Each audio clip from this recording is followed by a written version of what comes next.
Okay, hello everyone. I'm Eventide Shine, and we're live again. This time we're playing Final Fantasy XIV Online Endwalker, continuing the story with my alt character Anna. Very shortly. Just setting up a few things as usual, then we'll start playing.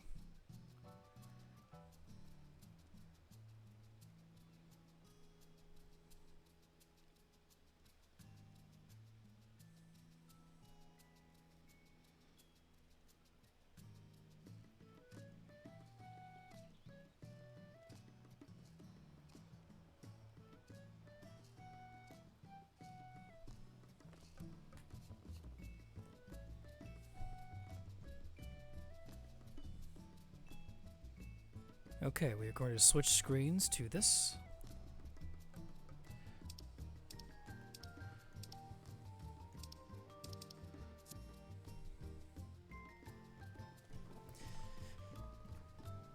Okay, I think everything looks good.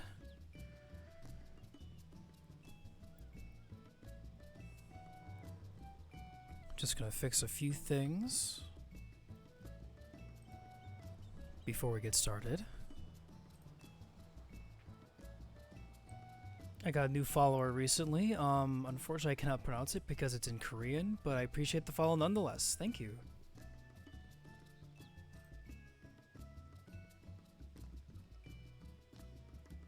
Jasuna, hello, welcome to the stream. Welcome back.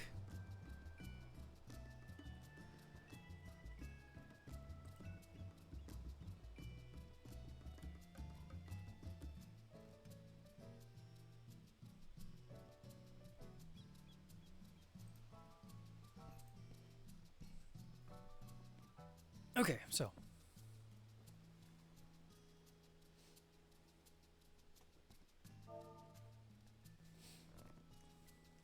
we've got Anna here with us again. And she'll wave to you guys.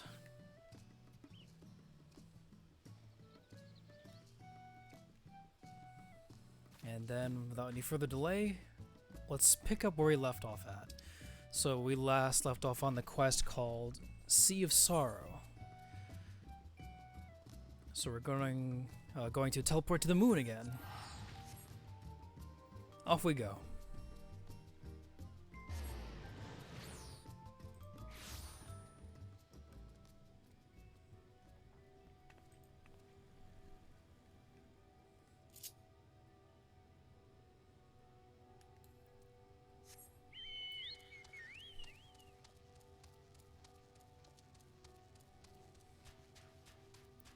And I believe the quest was all the way in the top floor.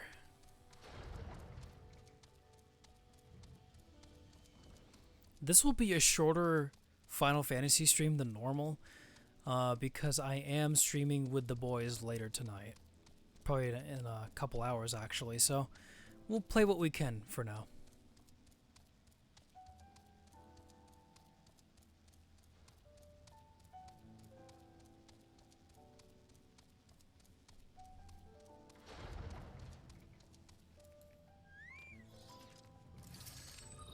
So let's go ahead and talk to the Watcher. Sea of Sorrow and someone's giant mount. Please move out of the way, thank you. You must confront those souls, yes, but you need not expel them by might of arms. A feather touch, a firm word, simple methods may send them away, faint echoes as they are. Wear the strength of sentiment that drives them, however, emotions that do not fade even with the passage of centuries. And make haste, though yet distant, unwelcome guests draw near.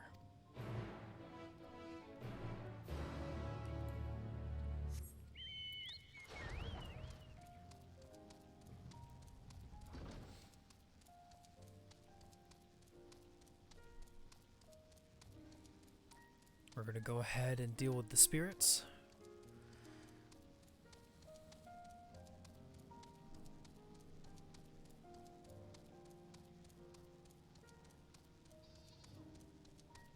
Nope, not that door.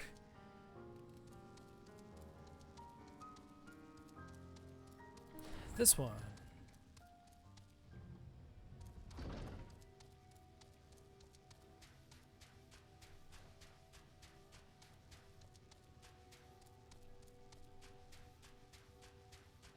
And yes, we are very much on the moon right now.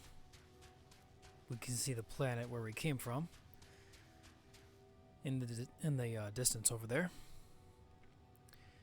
And Virgil summoned swords, protecting us against the primal.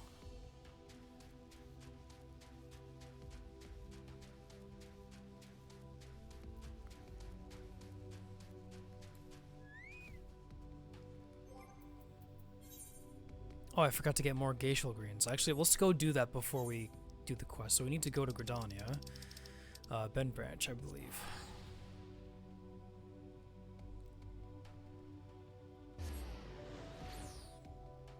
Oh, definitely. He was super motivated. He'd want anything that was in there to get out. For sure. Alright, where's the NPC that has the glacial greens? I think it's this dude here.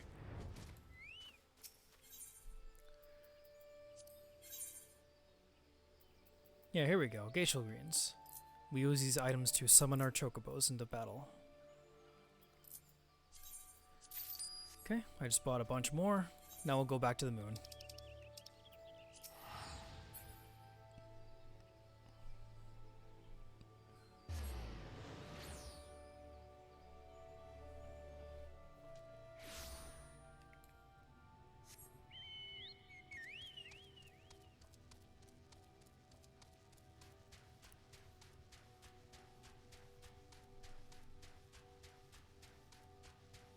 We'll get to see the giant swords again.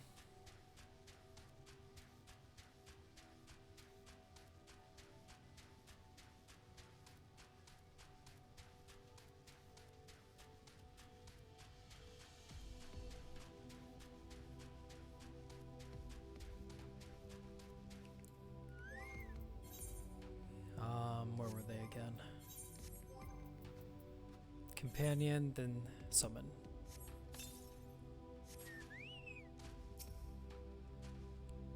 Where? When? How long?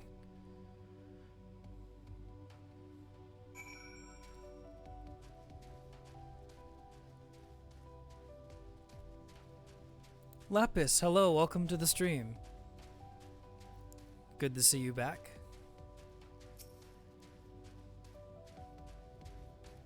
Was it truly so long ago?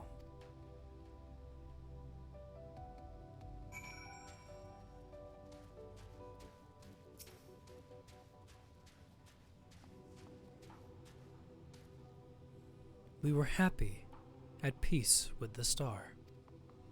We nurtured it, helped it grow, with our will, our creations.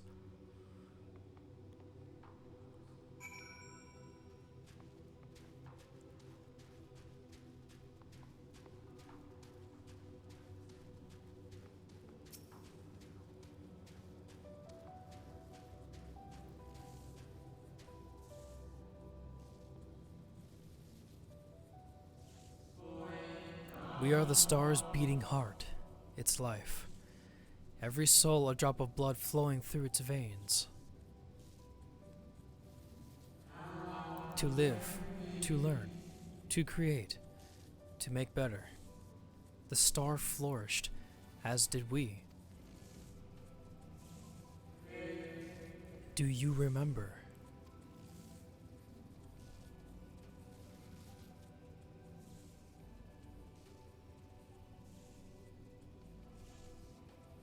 As the whispers die, the final spirit fades. No shadows of times long lost remain around the Drowning Brand,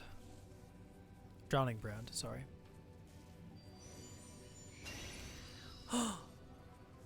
Golden Sparkly Poochie! Hello.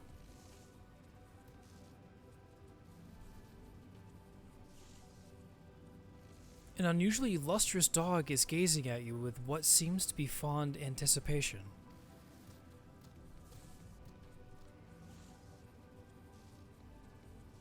It appears to be waiting for you to follow it.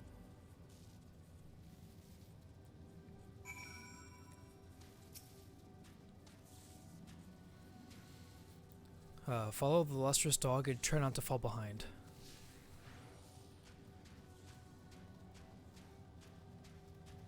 Oh, that's an enemy right there. Excuse me.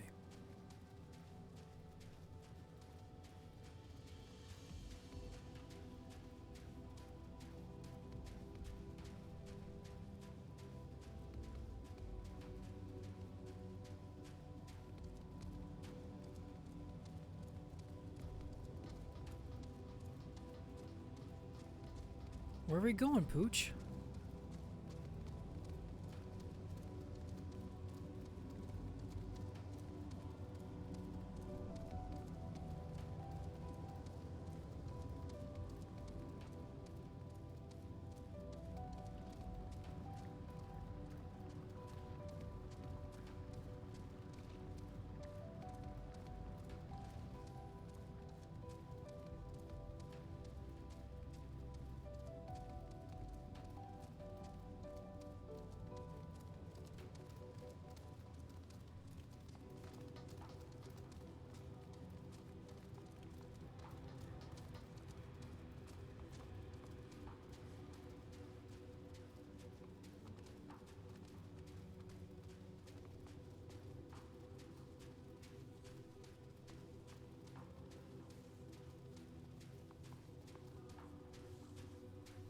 The dog silently regards the spirit that lurks near the brand.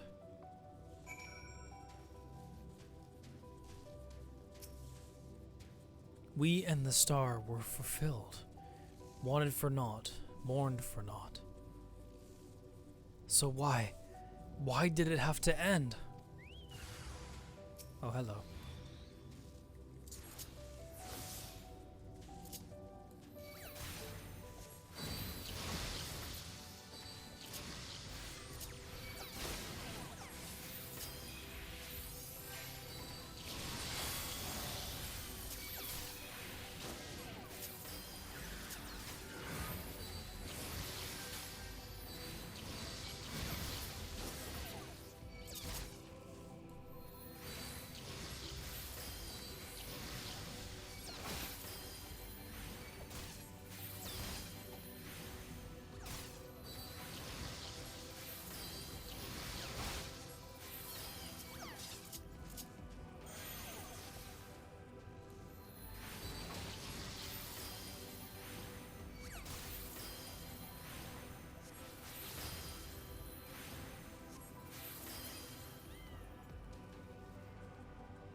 The final days taught us to fear a death forced upon us, the injustice of duties and dreams left unfulfilled, the grief of unexpected partings.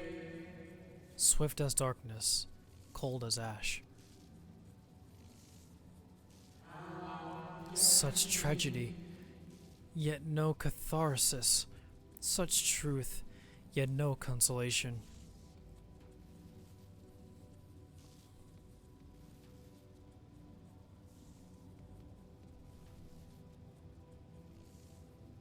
As the whispers die, the spirit fades. All is silent and still around the numbing brand.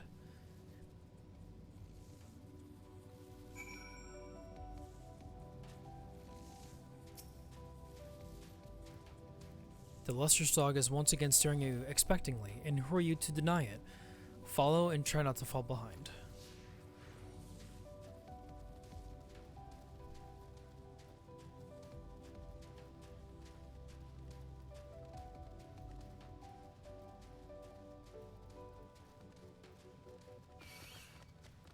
Oh boy. And if we keep running, we'll lose aggro, just like that.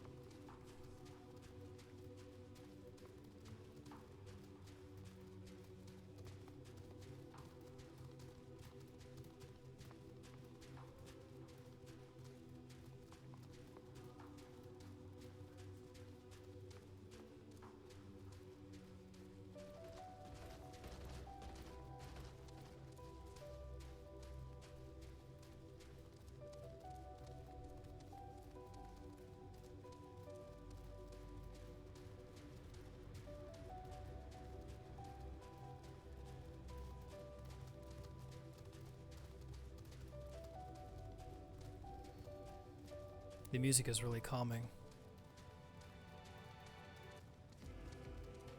Oh, you're running straight into those enemies. I'm gonna go around them. The dog silently regards the shadow that lurks near the brand.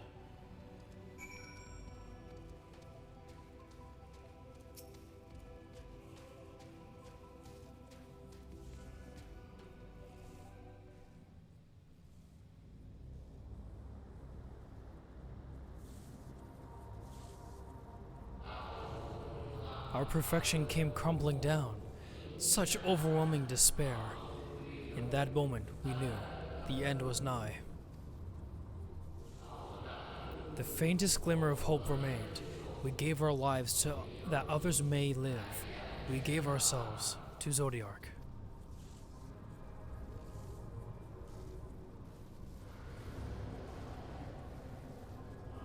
Zodiark, our Lord and Savior.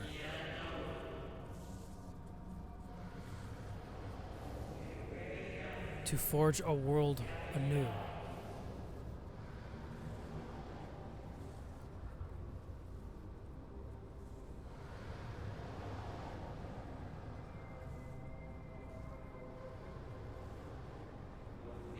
To live and love again.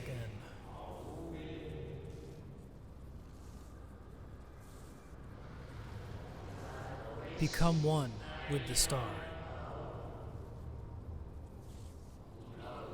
Fill earth and heaven with life.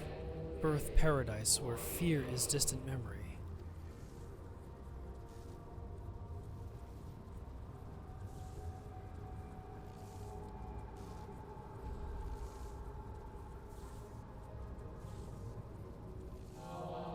Pardon me, but would you be so kind as to step aside?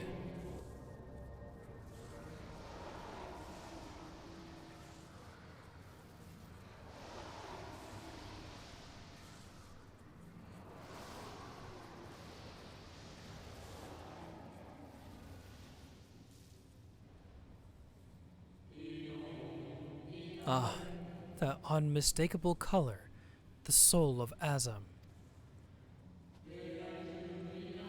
But not the friend I knew, I think. Nevertheless, you are you. So, Emmet Salk meant for you to have it.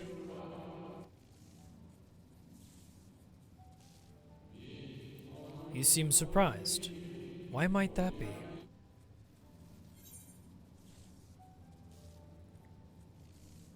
We meet again, Hythlodaeus.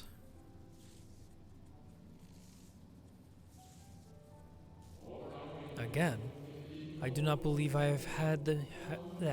Again, I do not believe I have yet had the pleasure.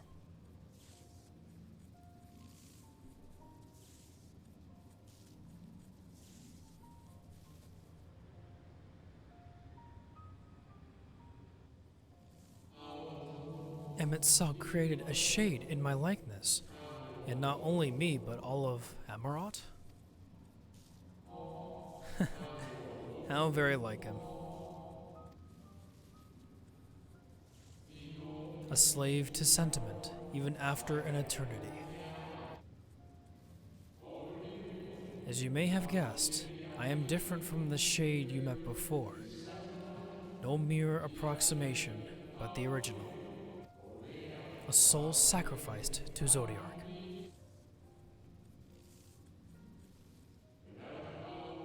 We remember in vivid detail the events leading to our purgatory, the plans and plots of our resurrection, Heidelin's intervention, and Zodiark's and the star's final fate. And then we drifted in a waking dream, our minds steeped in fog, until you came. I know not what you and your friends intend for Zodiark or for the future of the star. Nevertheless, in you I place my trust and faith. In you I choose to believe, as Emmet Salk did. Believe in yourself, and all will be well.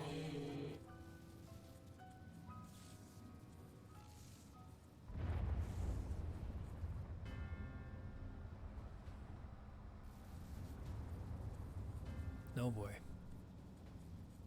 A blanket burrito? More new arrivals, though. Ah, Fandaniel. That color I know. And another I do not. An unfamiliar but fearsome being.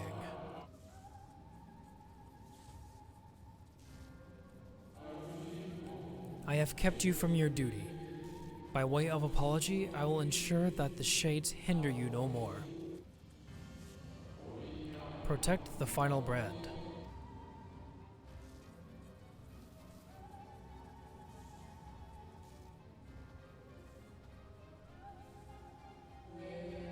Fare you well, my new old friend.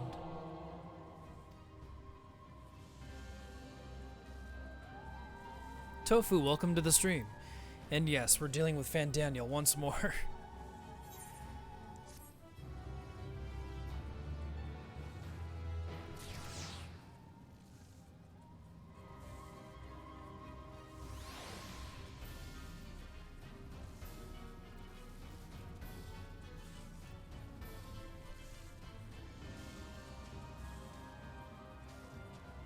Lustrous doggo.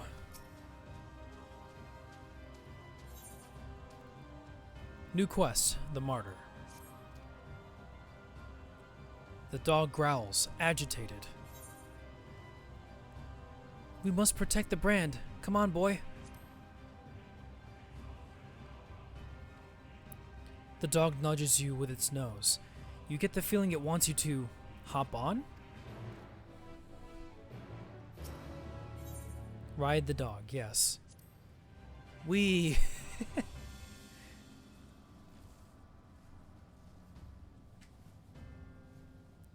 We're on the flying, golden, sparkly doggo.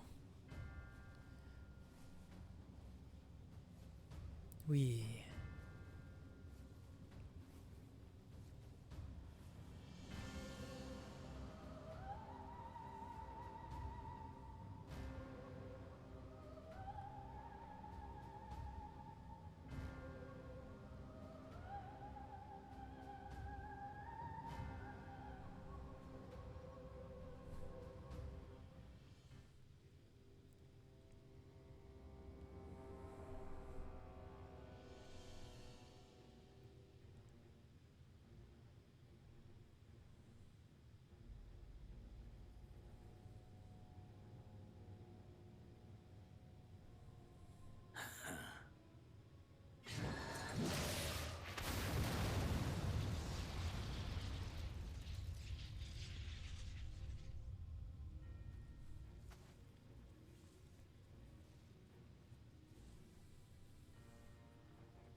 In the nick of time to savor the crowning triumph.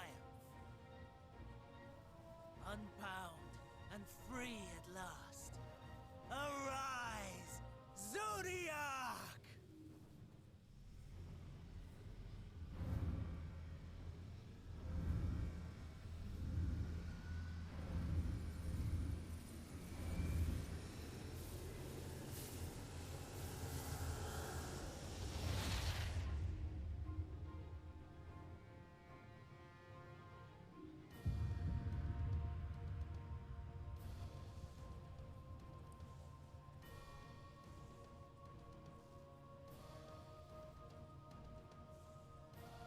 Deprived of heart and will by the loss of dearest Elidibus. A creature of pure instinct, wanting for guidance.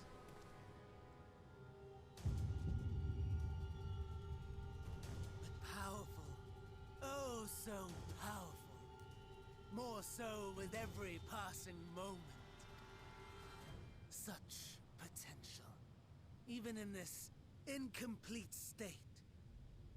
Still the savior who delivered a world from certain doom. So, here we stand. You know my intents. Consume the god, then the world. Stoke your fury to a raging inferno, and dance among the ashes. Or perhaps you would face me here and now. A lesser but welcome amusement.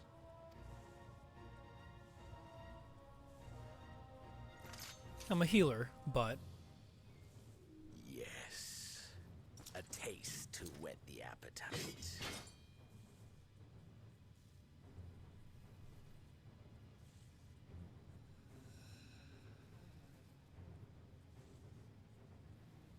Sorry to spoil the moment, but might I ask that you postpone the slaughter until I've said my piece? I promise I will be brief.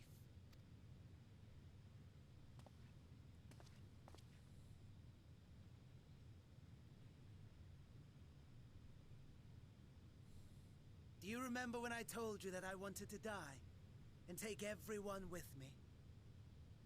I meant it.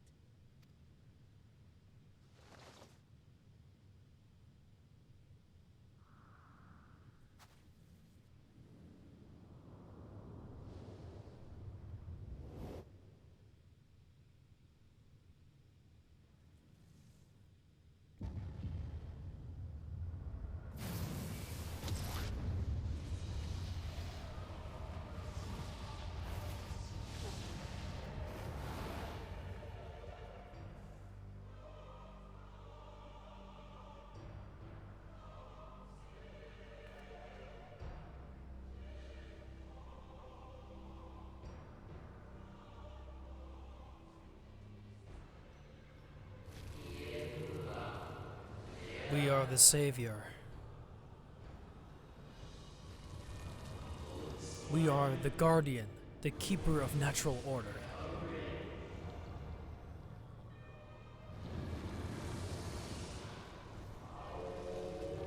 We are the martyr, the bestower of new beginnings.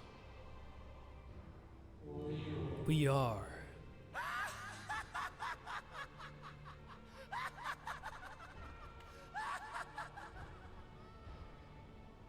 Such lofty aspirations!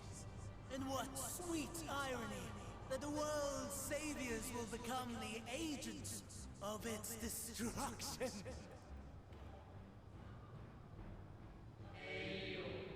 It cannot end this way. We must return and be made whole. We are the will of the star, now and forever. For the greater good, for the sake of the world. Wrong, wrong, wrong, wrong, wrong! Lies and delusion! The dead have no power over me.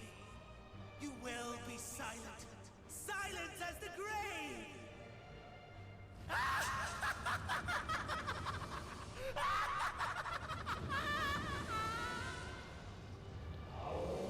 No more. We beg of you. The star must endure.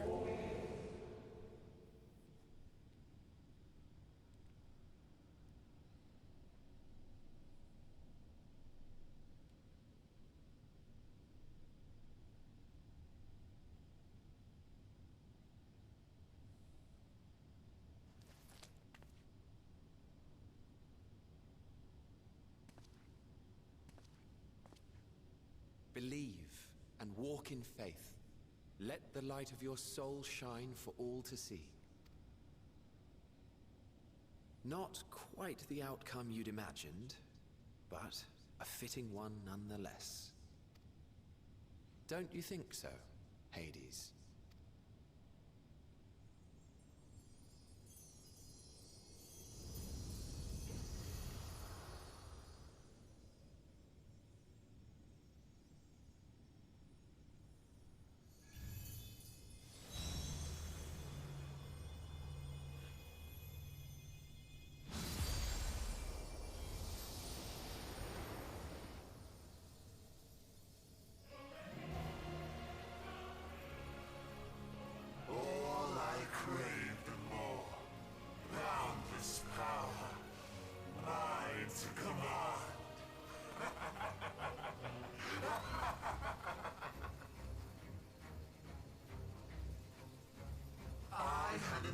to pit my fractured ability against Xenos. But a more tempting option presents itself. The greatest obstacle to my ambition. You will trouble me no longer.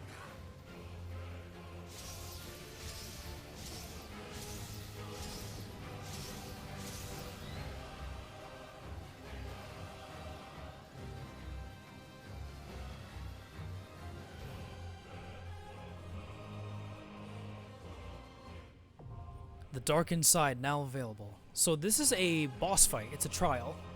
So I need to queue into the Duty Finder and fight this thing.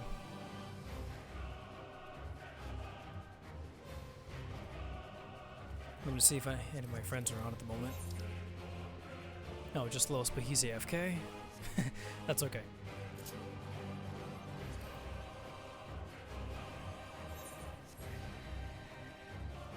He ugly. So the Dark Inside. Let's queue for it.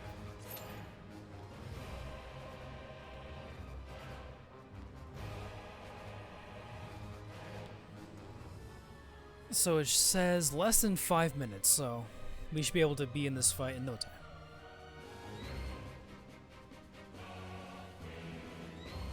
Los is there for good luck, yeah. He's our good luck charm.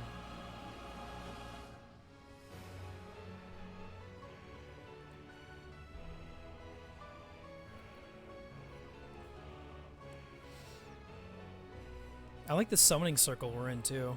If I zoom out, there should be 7 other spots for like the other party members that we're about to queue up with.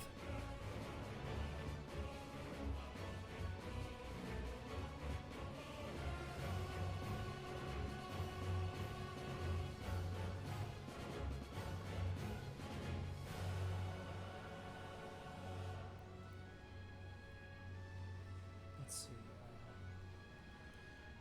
What are the commands again?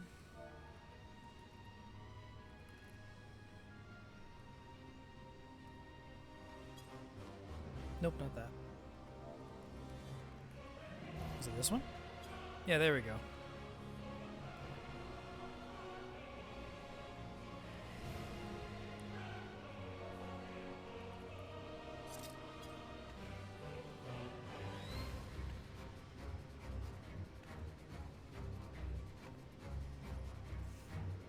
Each battle class has their own unique battle and victory poses.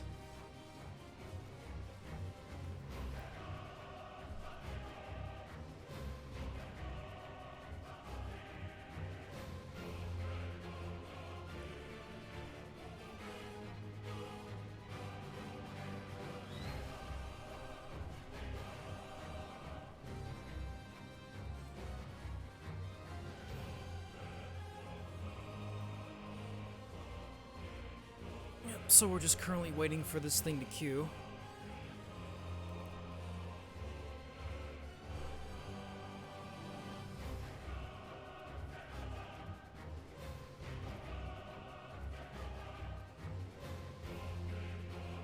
Stretch.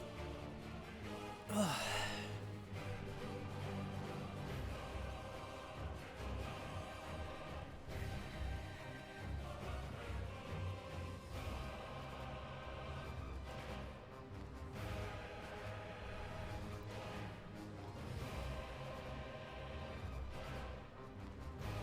Music's really good though.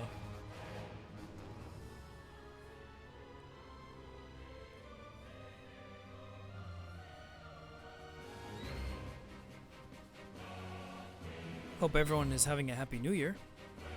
I know I said that earlier this morning, but I'll say it again. Because I care.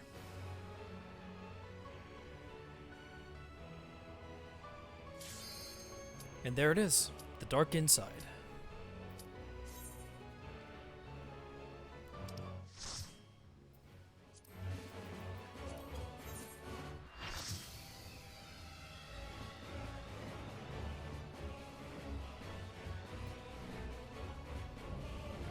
This one's challenging, but not impossible.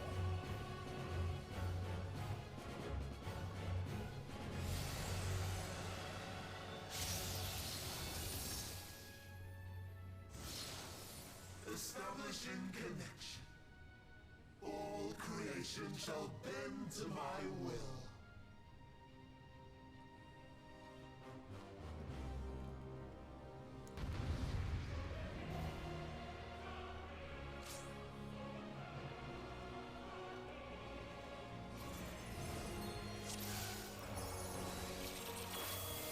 All right, let's do this. The end has come, and it will be beautiful.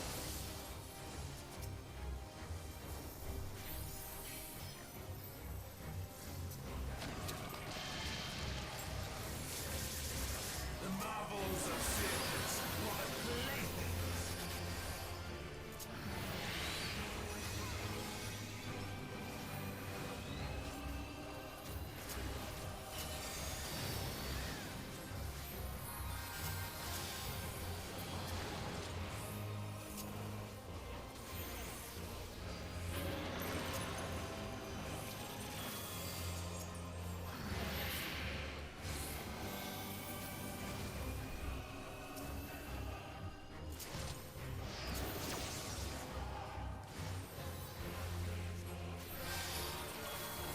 Malice, become flesh.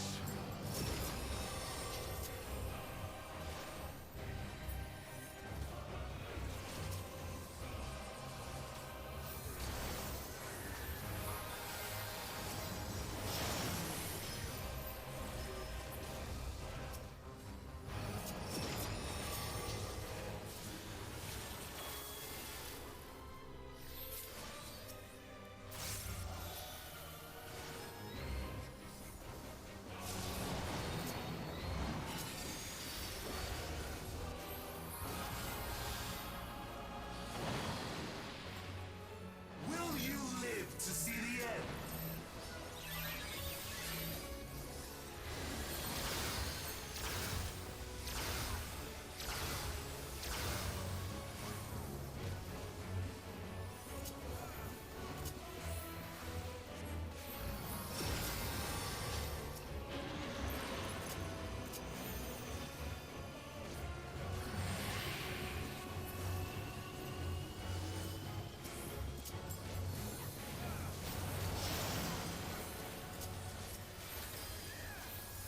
Soon my hold over Zodiac shall be complete!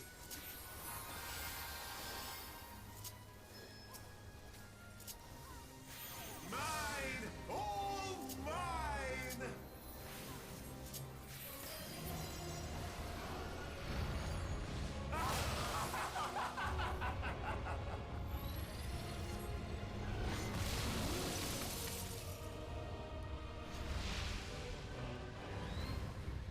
At last, I am become Zodiac!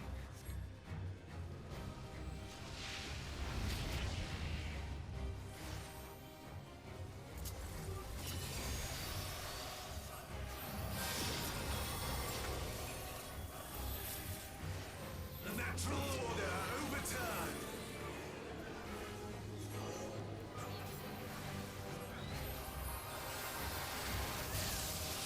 All in existence, bent to my will!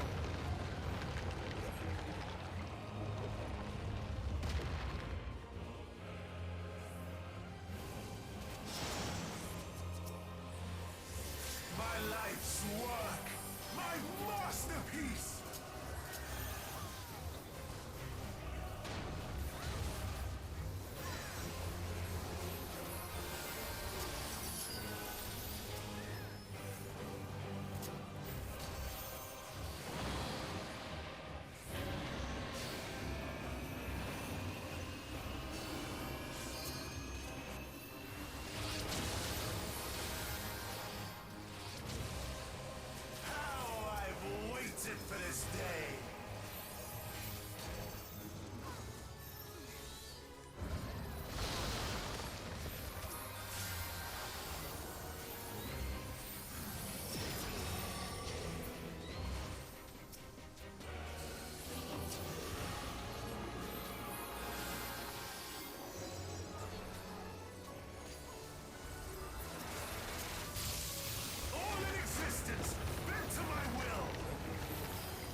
Healing this is intense, by the way. Apologies for the silence.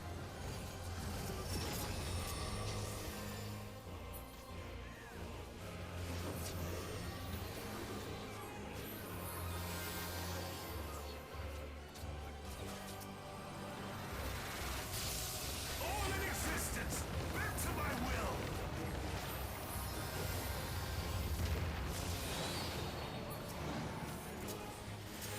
Will you live to see the end?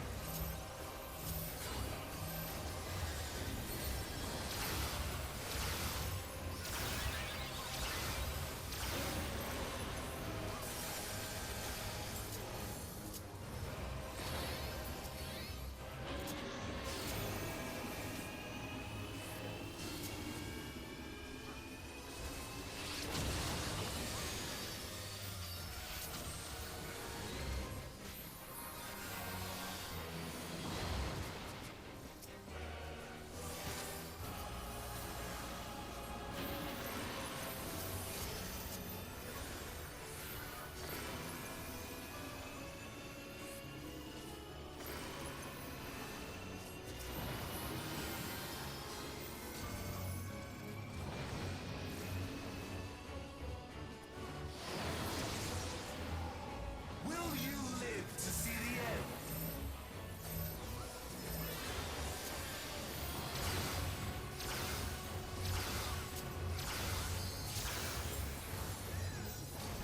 Ow.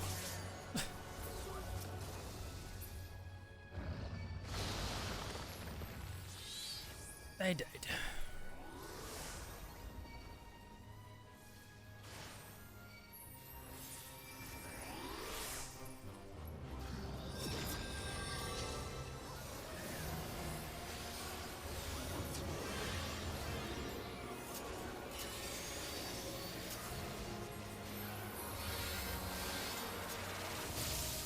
All in existence, bend to my will!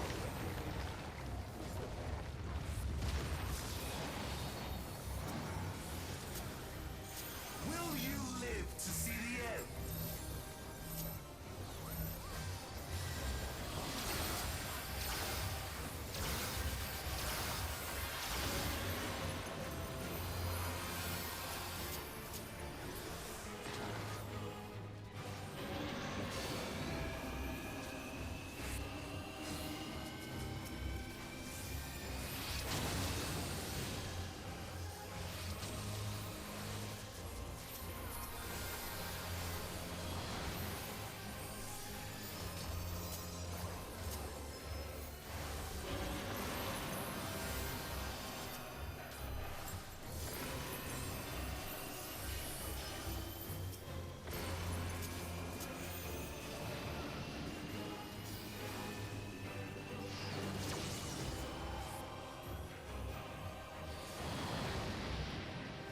Will you live to see the end?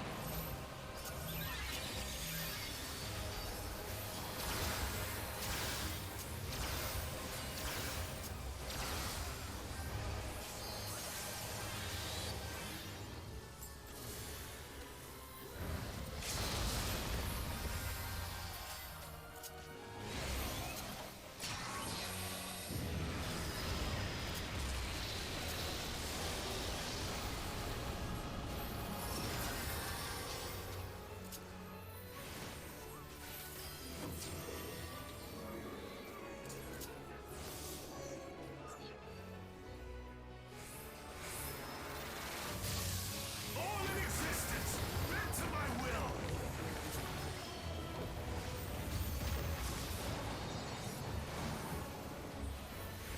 Will you live to see the end?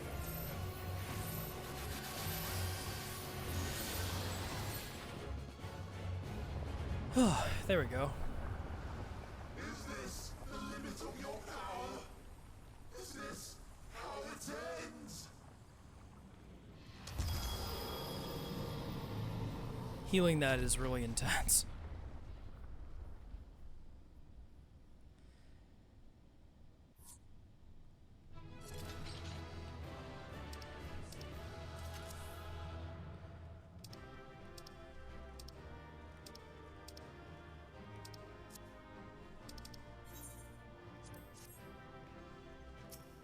Alright.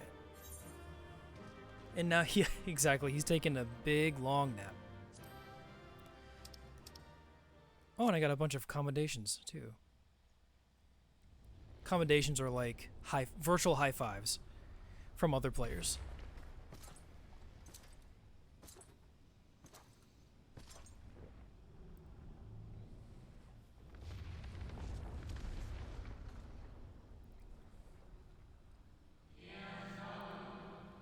Well done.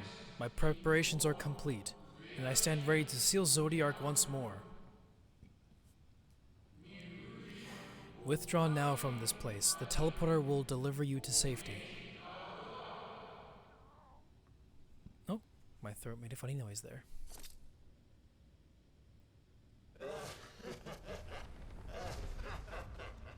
Incomplete and insufficient. Of course he was no match.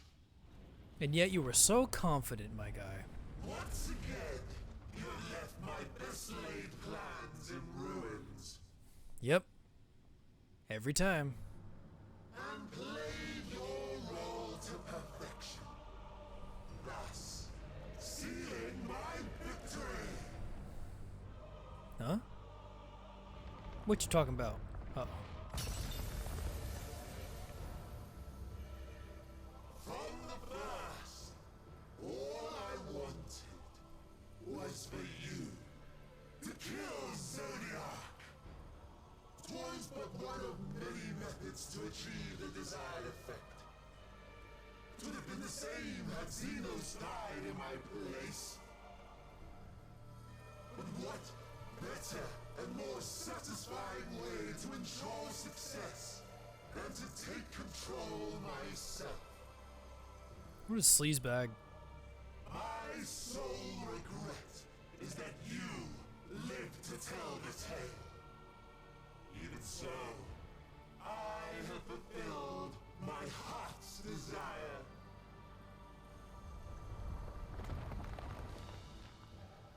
Let your murder mark the beginning of the end. So, we were trying to not kill him.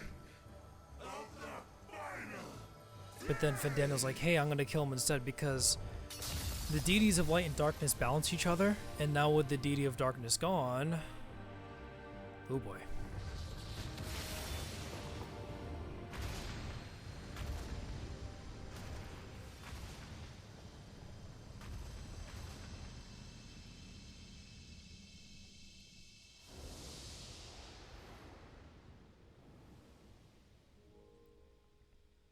How quickly strength fades and blood cools.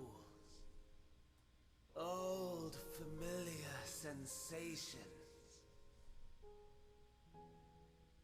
So many lives, so many deaths. No different this. I close my eyes and slip into the dreamless slumber.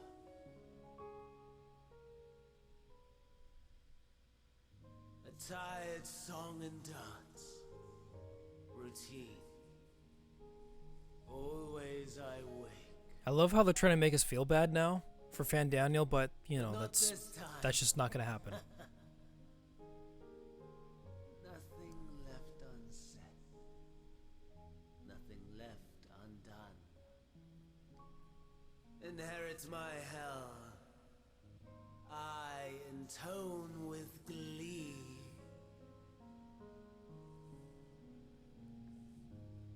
The man I was would weep for what I have become. The all-consuming contempt.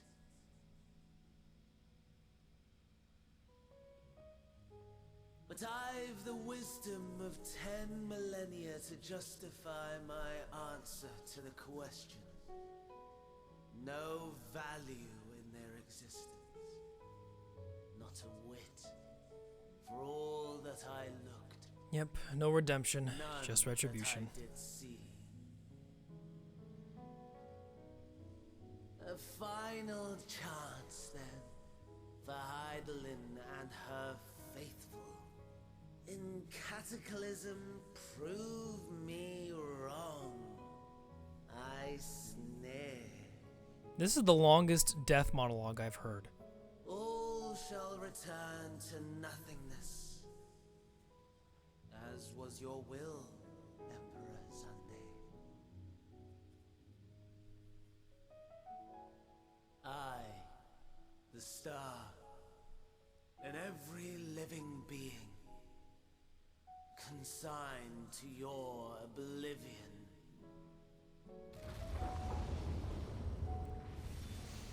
A little too dramatic for someone we didn't really care for. It'd be different if it was like a party member dying or like a key character, a key like good hero dying, but this is a guy that's been annoying us for quite a bit now. So there's no sympathy from me.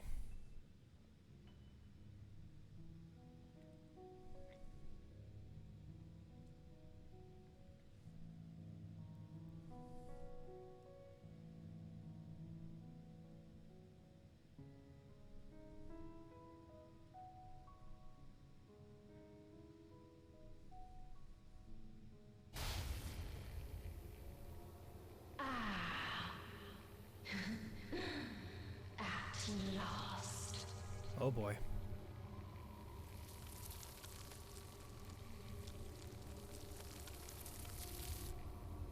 We've got the horror filter going on now. Deep breaths, slow and steady.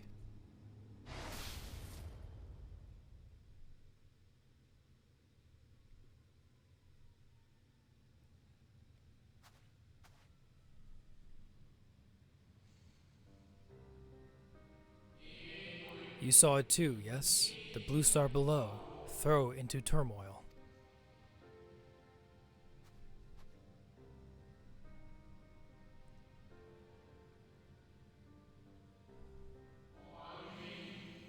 Then it was no illusion.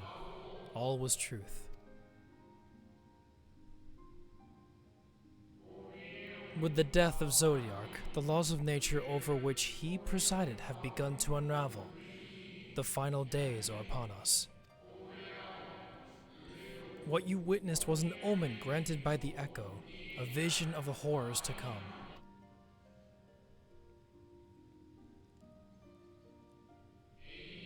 Time grows short.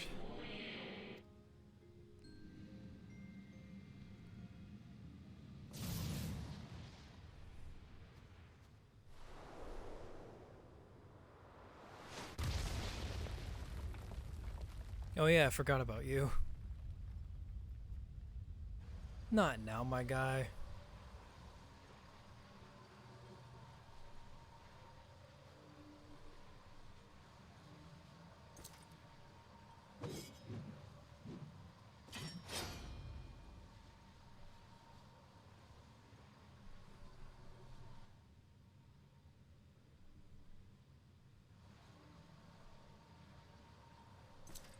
No. I'll find no fulfillment in a contest with you this day.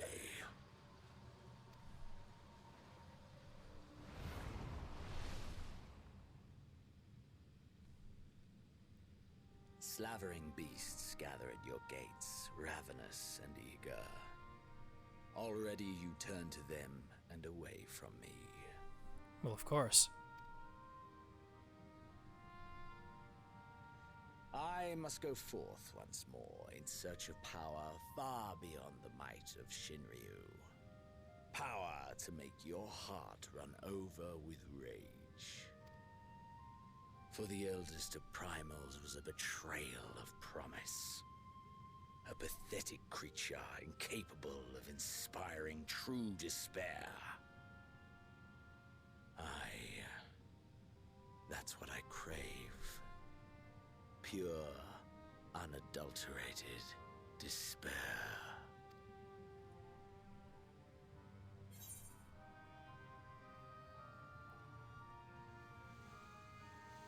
I will not fight for your amusement.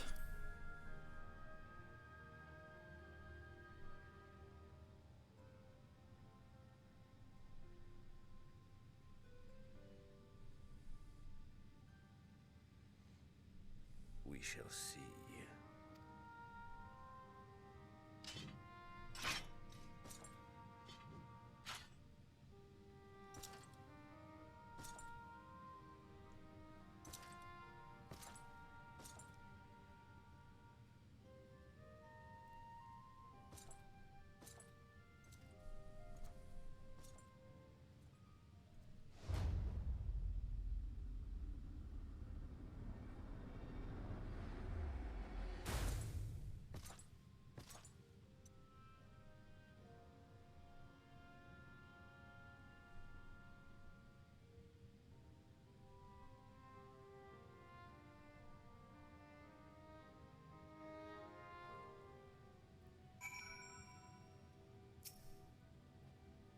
I sense his presence on the moon no longer.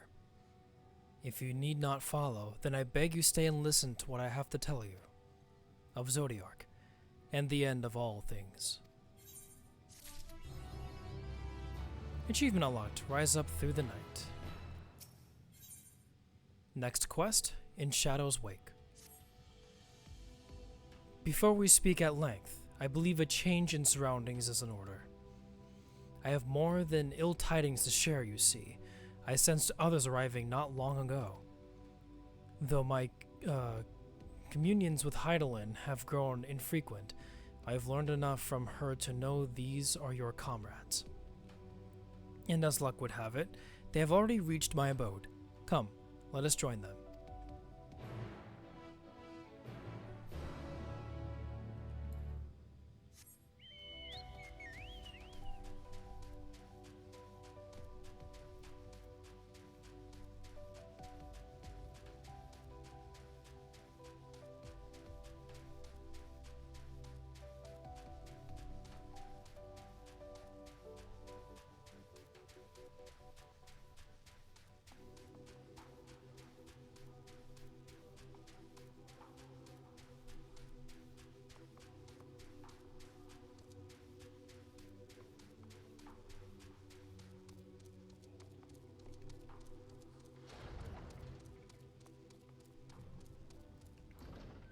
Hey, my friends are here.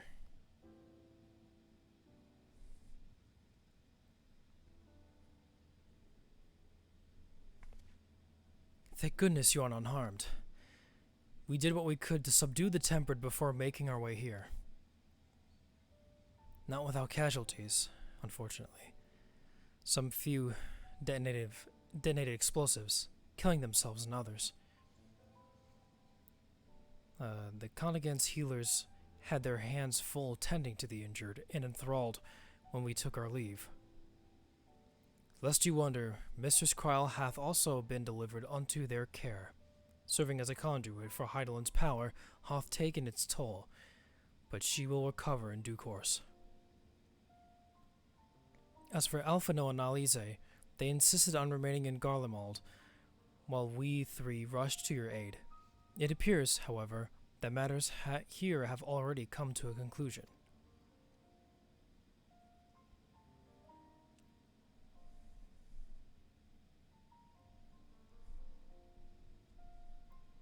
But what manner of conclusion, might I ask?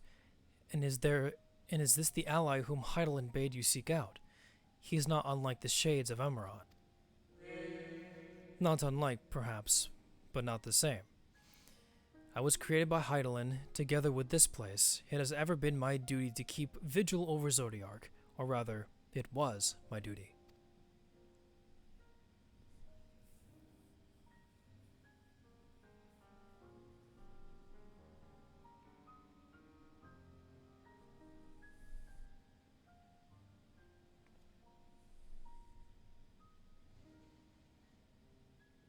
Then Zodiark is no more.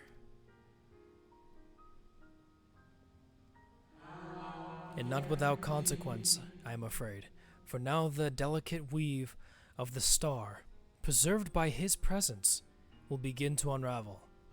If you mean to avert the final days, ye shall have need of... Are you all right? My attempts to forestall Zodiark's release have all but exhausted my strength. If you might allow me to rest a short while, I will share with you all I can. Please do. You need not exert yourself on our account. These crystals contain records of your time here, yes? May we peruse them while we wait? By all means. If you would review them chronologically, might I suggest beginning with those on the upper floor? I shall leave that to you, Anna. While I see what can be gleaned from the crystals on these lower levels.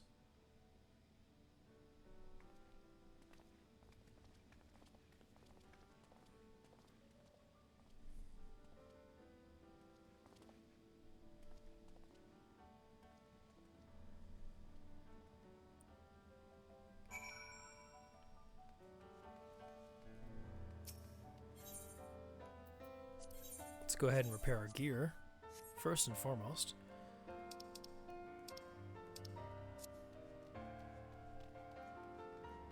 So we need to go to the upper levels and start from there.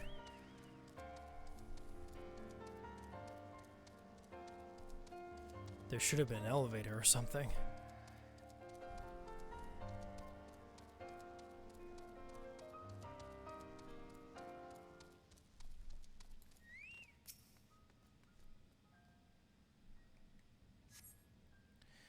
As you gaze into the crystal, knowledge or ancient knowledge of Zodiac flows through your mind. Daily summary. No abnormalities detected. Daily summary. No abnormalities detected. Daily summary. No abnormalities detected. These appear to be records of a long, lonely vigil on the moon, dating back to the beginning of Zodiac's imprisonment.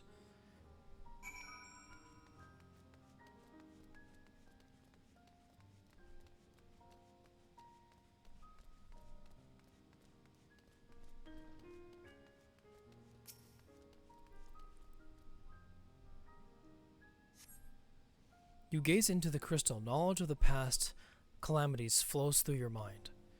The records describe how, with each rejoining, Zodiac's thirst for freedom grew, as did the strain on the brands. Maintaining Zodiac's imprisonment appears to tax Heidelin greatly.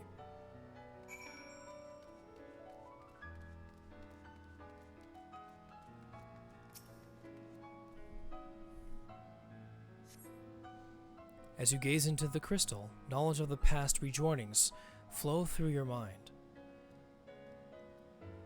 The records describe the Watcher's efforts to prepare for the event Zodiac broke free from his prison. The records go on to describe maintenance carried out regularly with the Loporits, though it is not clear who or what they are.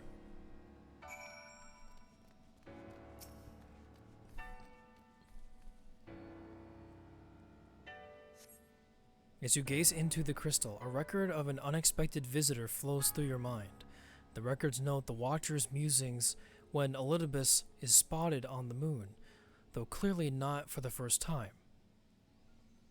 It is clear he and his brethren have a keen interest in freeing Zodiac from his prison, and yet they have made no attempt to destroy the brands. Perhaps they prefer he remain hidden from mortal eyes until the final rejoining. Perhaps they realize we would never dare bring harm to Zodiac as long as he remains imprisoned.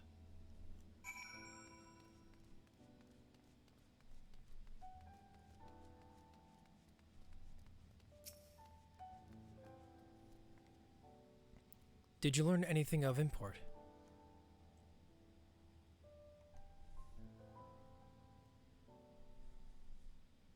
So it is as we suspected.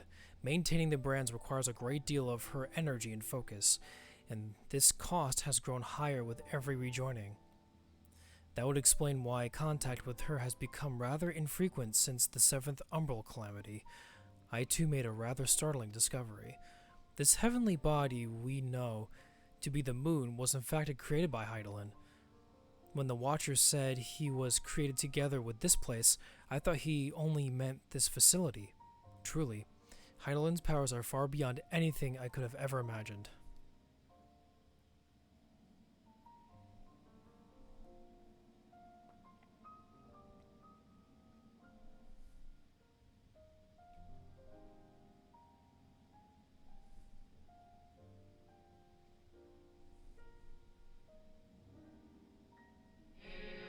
I thank you for affording me this short reprieve.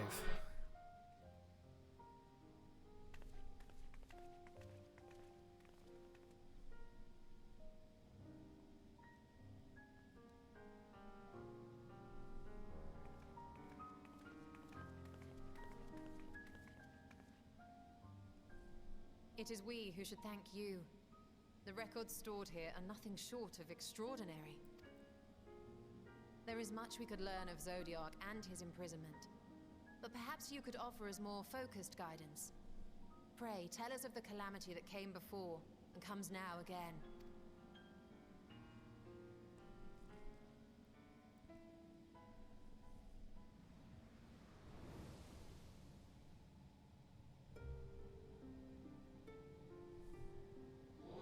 Long ago, before the Great Sundering, there was but a single world, Aetherius.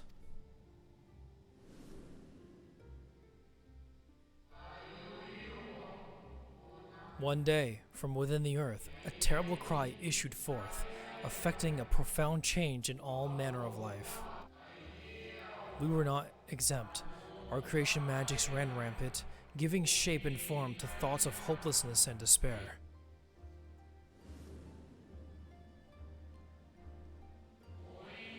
At first, the phenomenon was limited to a single region, but quickly, so very quickly, it spread and engulfed the whole of the star. Were the ancients ever able to deduce its source? They were not. However, the convocation struck up a method to predict where next the corruption would manifest.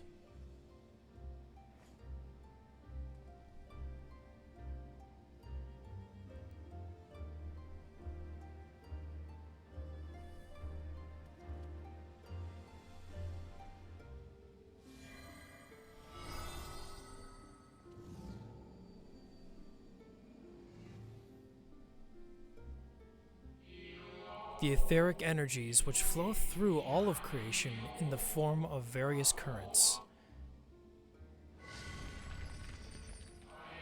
The currents which course through the land and seas. Those which flow through the very air. And those of celestial nature which encompass both our star and the moon. Celestial currents. I cannot say I am familiar with the concept. Nor would I expect you to be. Few scholars of our time knew of their existence. Their invaluable knowledge helped us to better understand the nature of the calamity.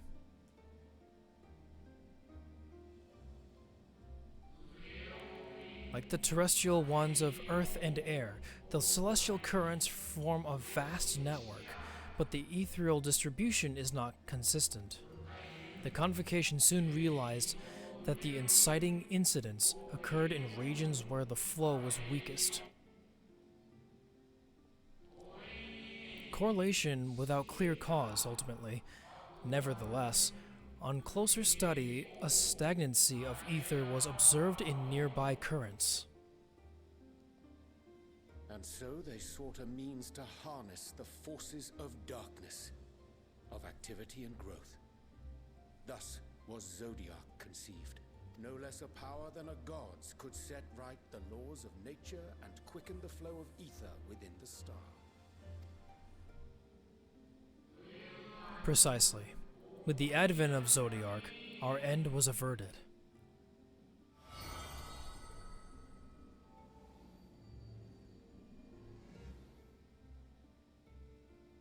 Emmett Selk claimed that those who summoned Hydaelyn did so because they saw Zodiac's power as a threat.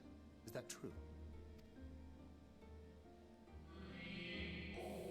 Indeed, there was a faction opposed to Zodiac's creation, but their aim was never to unmake him. They understood the continued preservation of the natural order was dependent on his very existence. Until we could identify and address the underlying cause of the final days, he would need remain, for his departure would set in motion those apocalyptic forces once more.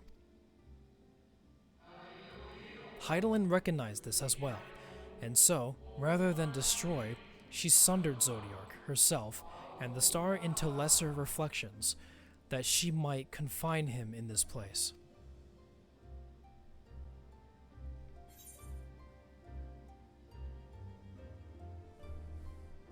I could have sworn she beseeched me to banish the darkness.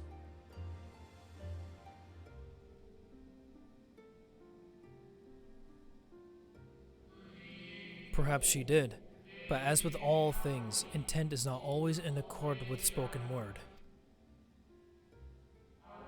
Hydaelyn and Zodiark are both constructs of man, approximations of perfection limited by our own imperfections. Zodiark was, without question, the more powerful of the two, having been born from the sacrifice of half Aetherius' population. Thus was it necessary for Hydaelyn to commit herself wholly to his defeat. Still more effort was needed to confine him. Maintaining the brands taxed her greatly. With what power she dared spare, she cried out to any who might listen, and offered her blessing to those who heeded her call. Though it was likely within her power to do so, I believe she did not wish to speak with Aetherius and her history. Like Zodiark, Hydaelyn's purpose is a reflection of her creators. They wish to look for the future, or look to the future, and not linger in the prison of the past.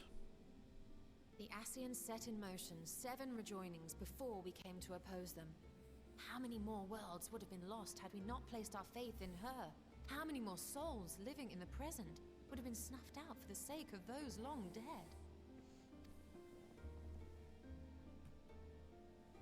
Well, in light of recent events, I see no reason to doubt your words. And even if Hydaelyn is not a god in truth, if Minfilia believed that we should trust in her plans, then I choose to do just that. Which brings me to a rather important question. Let's suppose we try but fail to stop this second coming of the final days. Should the source fall, what will become of the other worlds?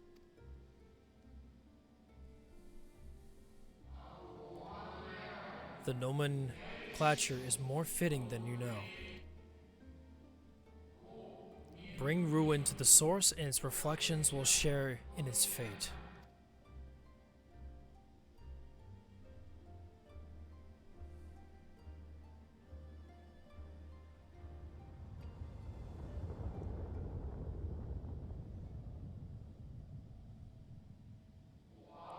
Ah, it is ready. This way, if you would be so kind.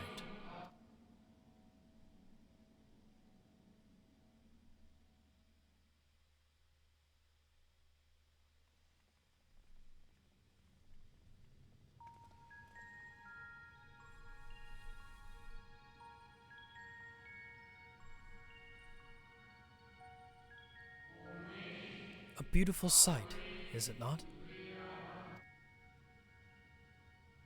Yes, but what is it?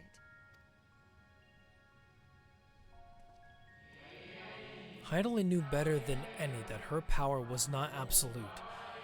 Indeed, she has ever struggled to hold Zodiark and his faithful at bay. She feared the worst, and so made preparations.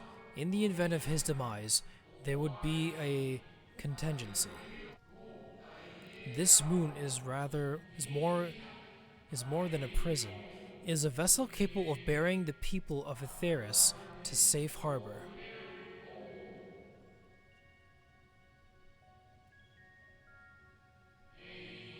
You need not go far to find its pilots. In fact, I should be happy to take you to them and fulfill my final duty as Watcher in the Dark.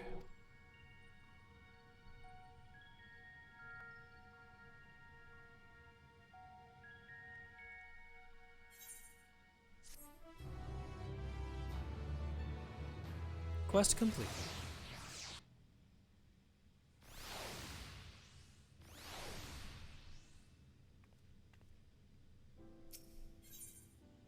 helping hands. The time is come for you to be on your way. The crater at the heart of the Mare Lamentorium, where Zodiark was imprisoned, is not so easily traversed, however. Let us call upon Argos, the familiar whom you met earlier. He should have no trouble bearing you across. As Heidelin created me as the Gaoler, so too did she create Argos as the guard. It is his nature to appear when needed, and yet he is nowhere to be found. Strange. Maybe the imbalance of ether has affected him. Let us make for the crushing brand, and attempt to call upon him there. You need but recall the path you walked with Argos before, and you will find your way. If he labors in service to Heidelin's plan, I see no reason not to do as he suggests. Shall we make for this crushing brand then?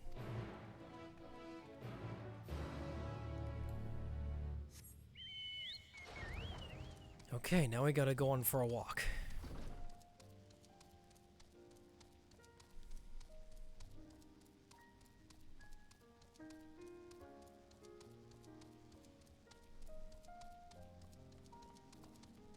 First, we need to get to the bottom floor, and then outside.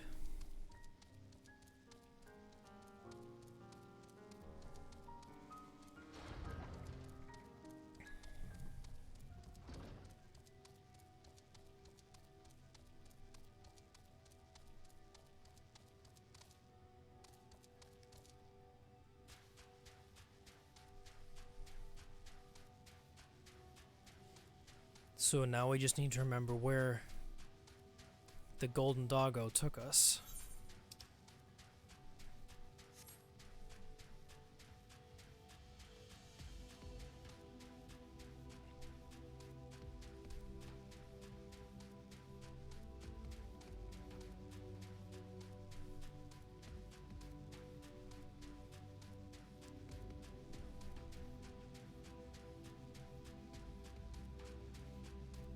I think first it was down here.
There they are.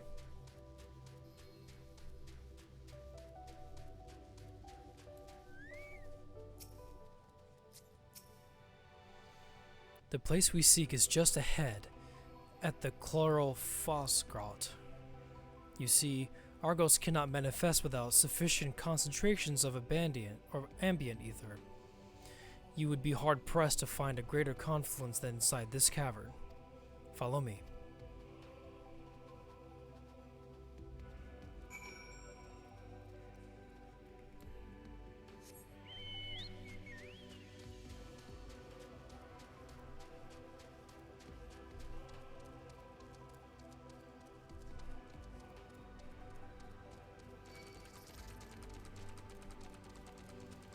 And of course there are enemies inside.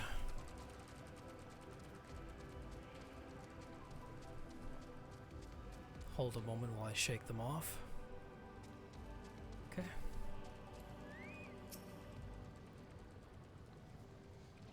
Yes, here will do nicely. The lunar spongoi draw ether from the ground, which is then dispersed in the air. At present, however, the ambient energies are not quite sufficient for Argos to manifest. Might you be willing to spare some of your own to help with this spongoi along?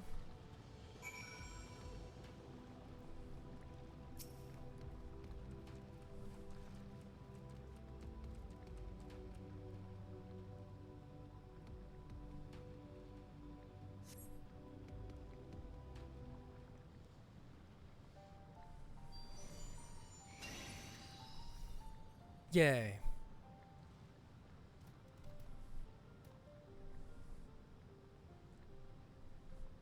Argos manifests in a flash. He seems glad to see you again. A most fascinating creation of Heidelin's. Would you not agree? Should the need arise, he is even able to create reflections of himself on a whim. Though I assure you, it was no reflection which accompanied you earlier to the brand. No, Argos was quite eager to be at your side then, as he is now, it seems. I cannot recall when last he showed such an affinity for anyone. Indeed, I thought he more likely to shy away from you and your companions. Perhaps it is more than a sense of duty that compelled him to aid you before.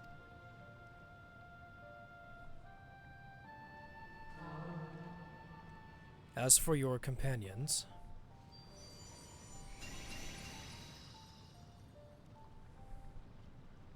unexpected but greatly appreciated. I believe we are all ready. Then let us turn outside that you may cross the chasm.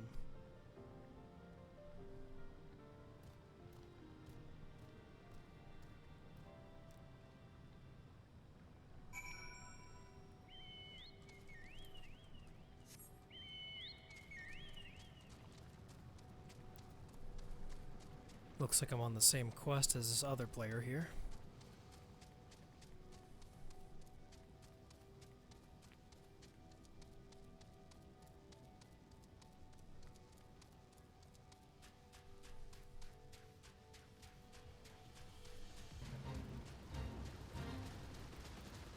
We will not do the fate this time.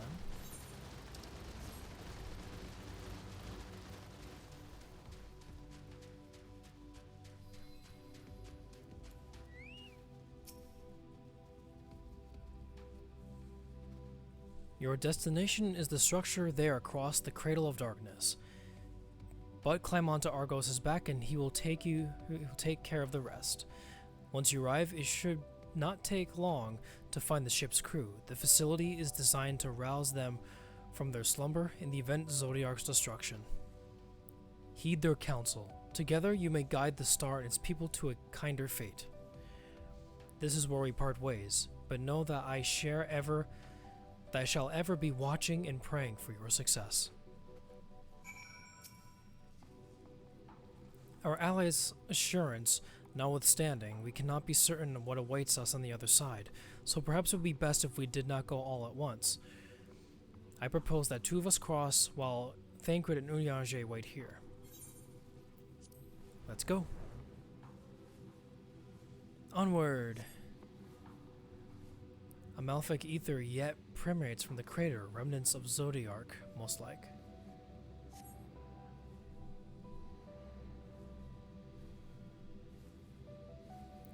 Space doggos.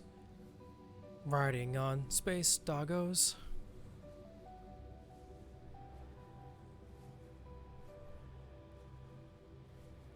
Just a little further.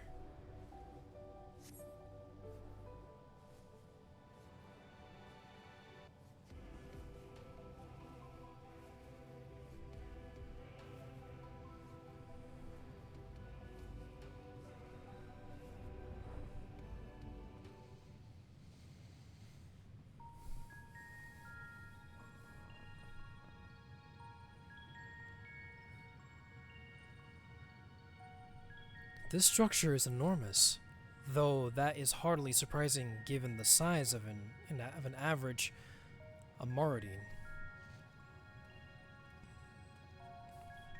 Apologies for the wait. Right then, let us head inside and... Oh?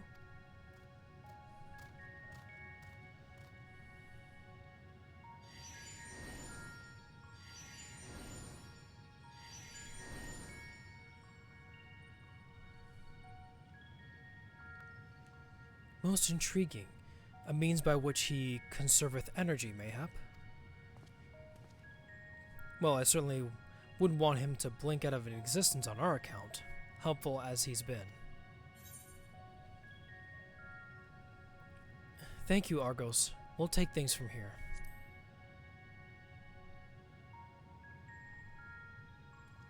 If Argos is to remain without, let us not keep him waiting over long.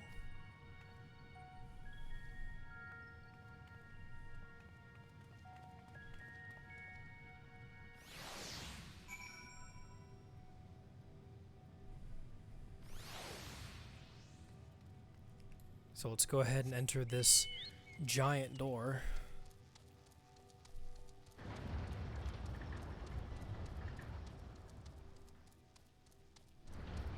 Bestways Burrow.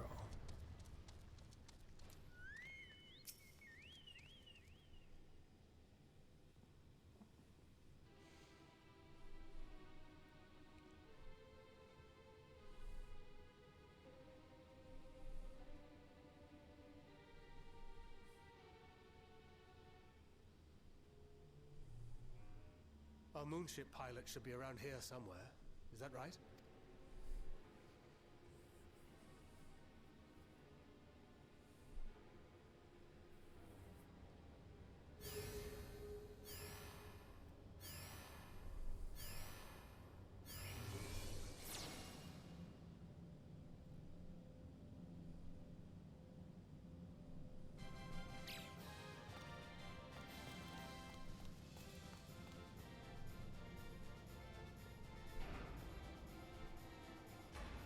Bunnies?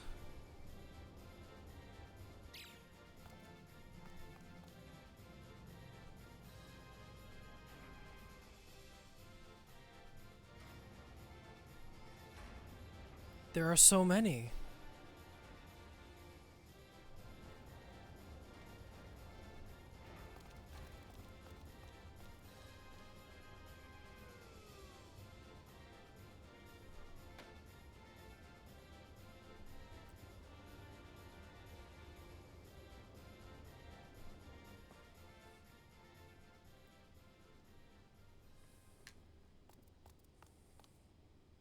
Look lively, everyone!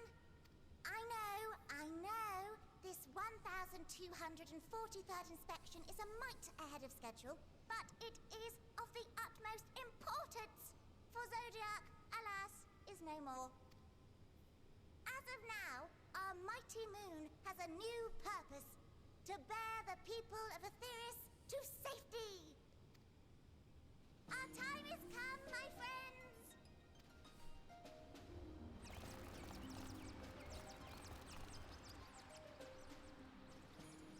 We must be swifter than swift. There is much to do before our guests arrive.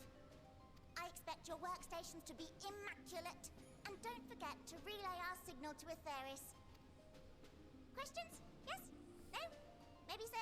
No? Then hop to it!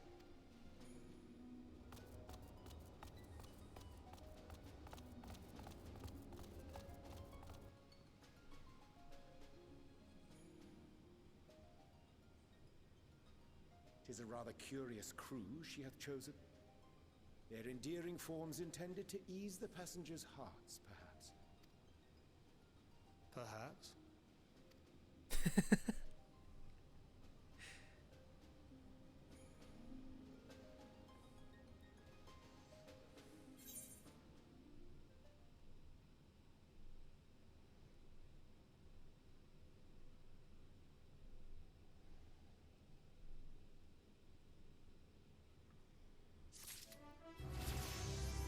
Ooh, level up too. We learned enhanced healing magic.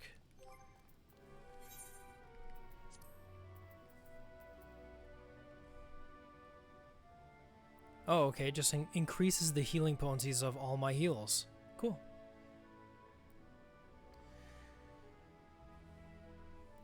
Drasuna and Lapis both. Thank you so much for redeeming drink water.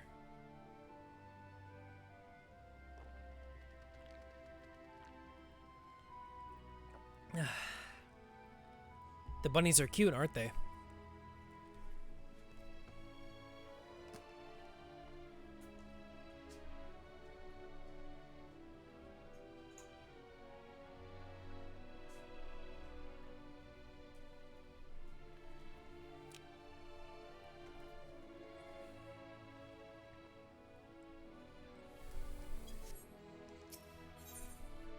Next quest. A hairy situation. They must be the Loporrits, mentioned in the Watcher's records. Not at all what I expected, but the Watcher did bid us heed their counsel. I assume that one who gave the rousing speech was the leader, though we might have to ask about in order to track them down. Come on then, let us be about it.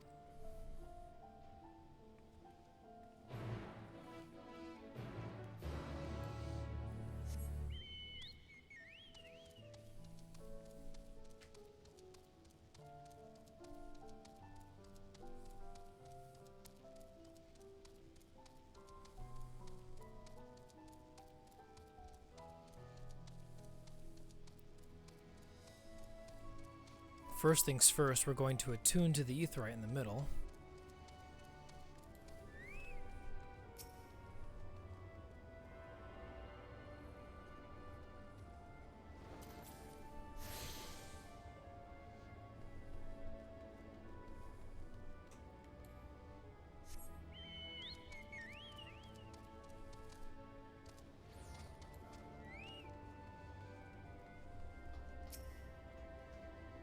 Hum, hum, hum.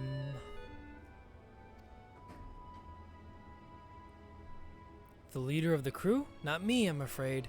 Singing Way's the name. I'm in charge of the construction and maintenance of the atmospheric circulation system. Only the crispest, cleanest air for the people of Aetheris, and that's a promise.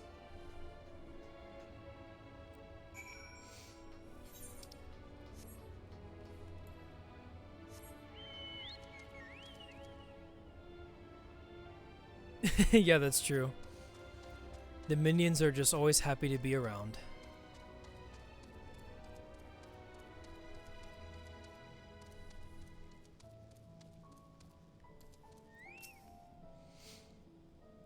Lem, lem, lem. Leader? No. Sleeping Way. My job is... Perhaps I'd better ask...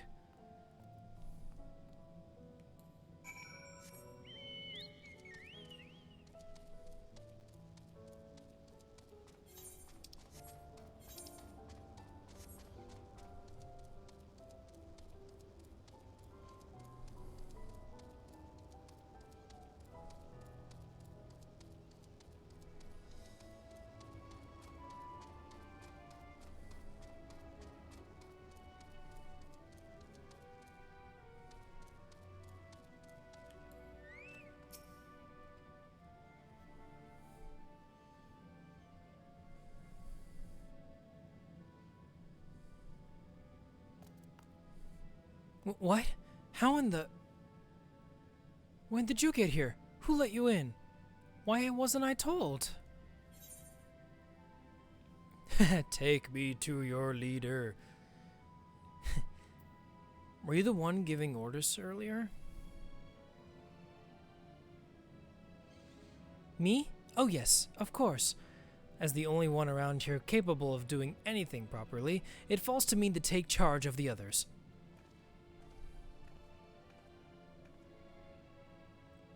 Well, well, looks like you beat us here. Your friends, I take it? Is this all of them?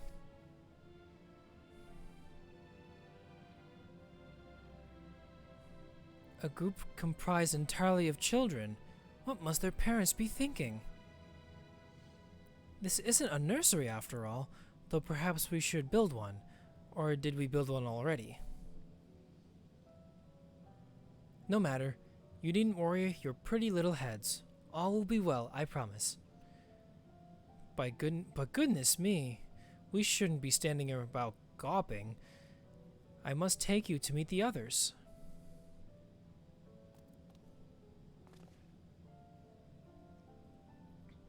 If you could run along back towards the entrance, you'll find a path that leads to the central platform on the upper floor. There's no wrong way to reach it, but it's the large glowing ball at the center. You should find if you should find yourselves lost. I shall gather the others and meet you there. Well then, back to the upper floor it is.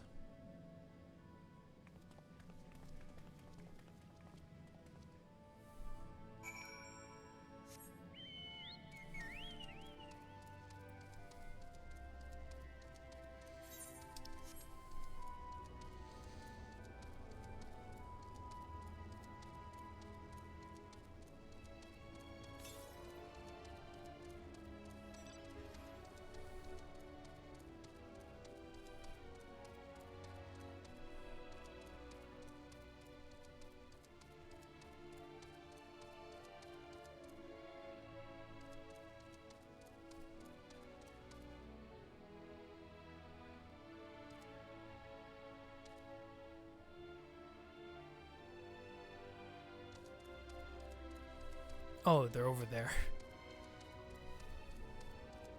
I was looking for the slopes. I was like, wait, where'd they go?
Right, of course. Introductions are in order. Ahem. My name is Livingway, and we are the Loporits, created for the express purpose of commanding this ship and bearing the people of Aetheris to a brave new world. More specifically, I am the one whom she charged with the execution of her most vital plans. You might say I'm her right paw. Livingway's the name, map reader and navigator of the heavens.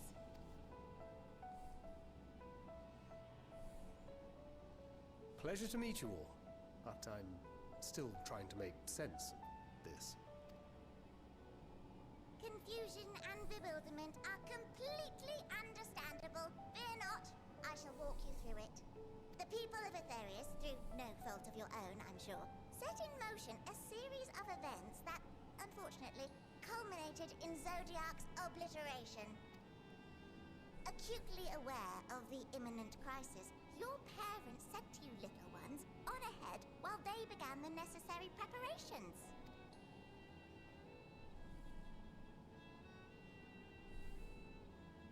Still not following? No? Very well, I shall elaborate further.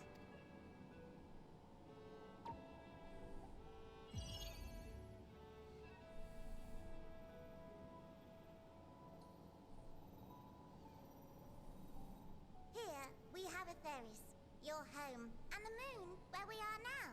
Without Zodiac around to keep things lively, so to speak, the celestial currents of the star have doubtless begun to degrade.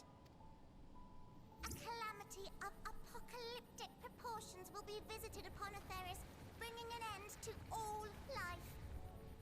Very sad, that. So too hath the Watcher claimed.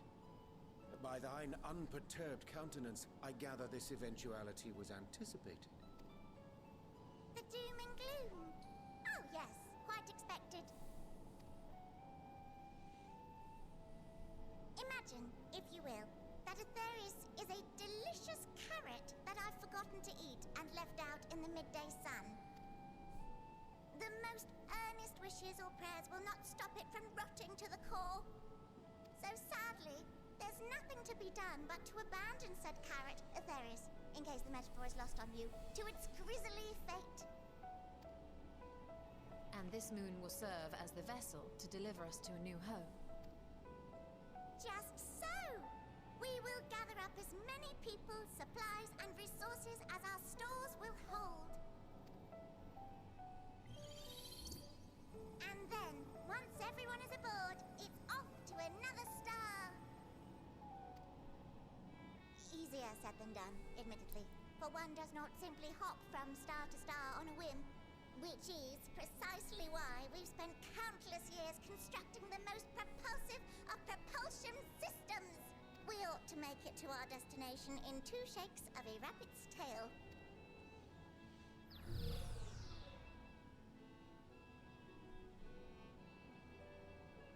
Impressive technology. I dare say it is beyond anything we have ever seen. No need to shower us with praise. All we've done is faithfully carry out the instructions left to us by Hydaelyn back in the old days, when she was still just Venar. She was dedicated to the study of the world and its inner workings. And the Watcher, the real one, not the simulacrum you met, was one of her fellow researchers. We and this wondrous vessel masquerading as a moon are products of their knowledge and know-how. There's certainly more to you all than meets the eye. Might I ask where exactly you intend to take us? We identified a few promising candidates for resettlement some time ago, but we cannot guarantee that they are fit for habitation. Moreover, the ship can only travel in short bursts.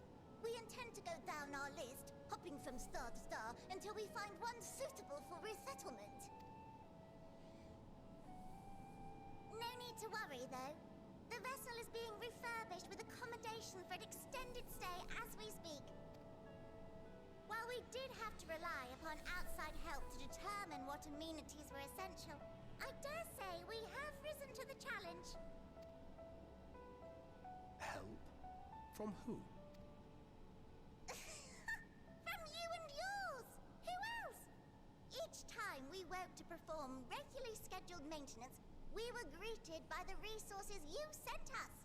What better way to learn about preferences and proclivities of our present-day charges? Ah, but you're still adorable little children. Perhaps your elders were responsible for the deliveries. I'm not sure what led you to conclude otherwise, but I can assure you that we are all grown men and women. And I very much doubt my elders know this place exists. Much less how to send you so much as a starlight missive. What? Then who in blazes let you on my moon?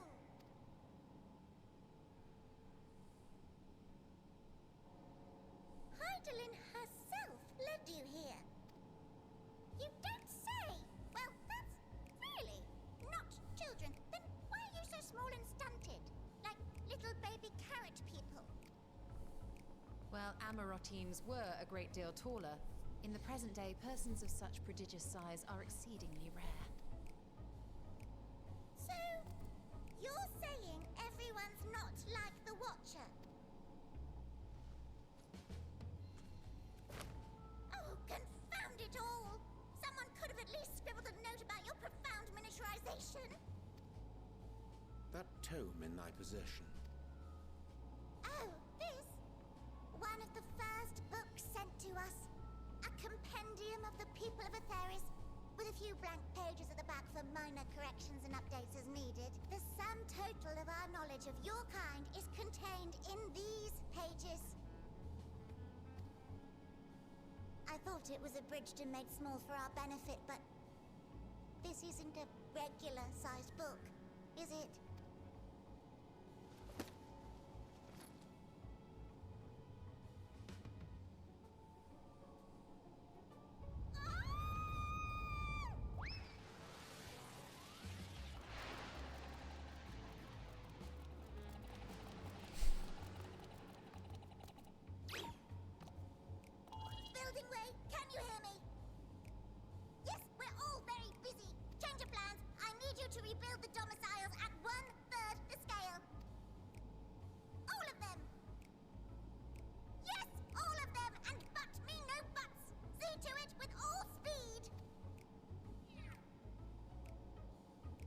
perhaps you could tell us a bit more about your terrestrial collaborators. Yes, in due time. But first, I'd like to hear more about you, if it's all the same. I'd rather not risk any other complications due to outdated knowledge of our passengers-to-be.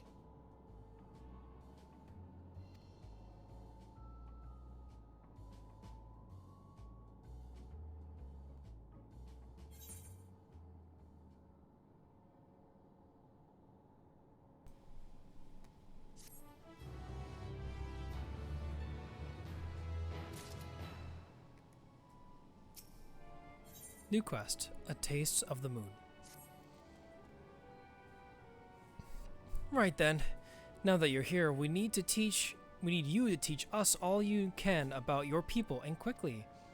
It won't be long before the final days are upon us in all their terrible grandeur, so it's imperative that we prepare to receive our passengers to be. If there is anything at all that may displease them, it must be addressed post-haste. And address it we shall. Here at Bestway's Burrow, we have assembled everything required to offer our guests the best way forward. Ahem. We have produced myriad amenities we understand to be essential for day-to-day living, and I wish to hear your opinions on them. I'm sure you've all worked up an appetite, so why don't we start with foodstuffs? Meet me at the Caratorium, and we'll see about filling your bellies.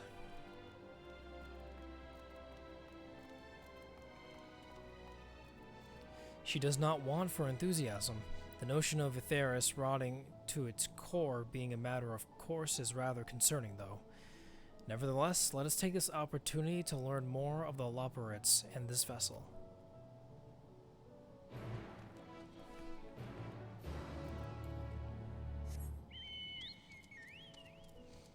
Yeah, my chocobo is a strong chocobo.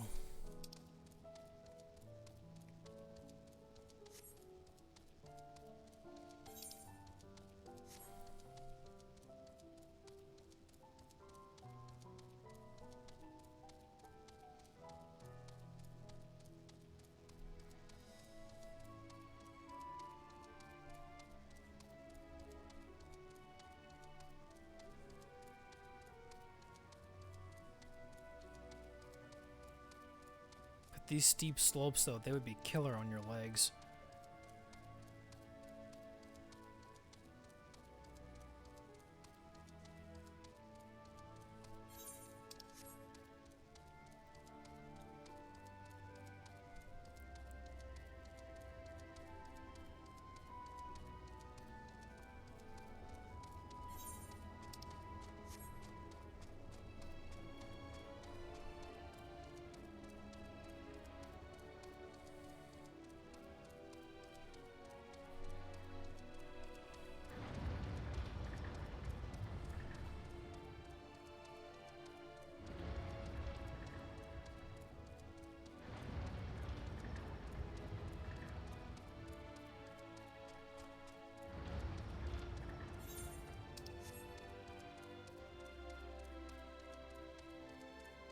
And see all the carrots on those platforms there. And enemies, apparently.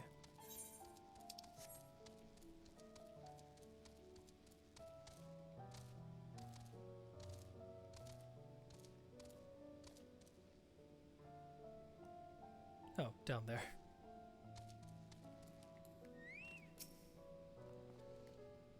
Welcome to the Caratorium. Here we create prototypes of various sundries required by our soon-to-be passengers. Allow me to introduce the head of Foodstuffs Production. Cooking Way. Pleasure to meet you all. Our work has involved no small amount of trial and error, but after many cycles of painstaking labor, I dare say we have crafted the finest cuisine our guests could ask for. I've learned all about the essential nutrients for a healthy and balanced diet from the reference materials we received. Why, I've practically worn the words from those invaluable pages. Naturally, we've also considered ease of growth and production. We will not want for ingredients. I must insist you try some. We have fresh stock recently prepared on account of, well, because we just woke up, and we're all quite famished. Hop along the platforms here and you'll find a storage unit full to bursting with delectable delights. Help yourself to anything you like.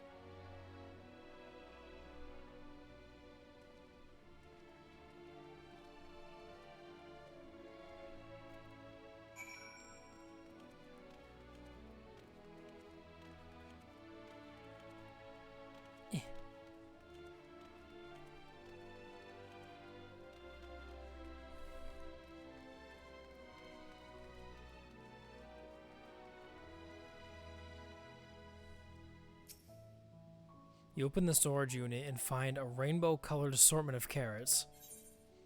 Let's see, which carrot will we choose? The unamusing orange carrot, the particular-looking blue carrot, the vibrant yellow carrot, the ominous crimson carrot, or take a moment to consider.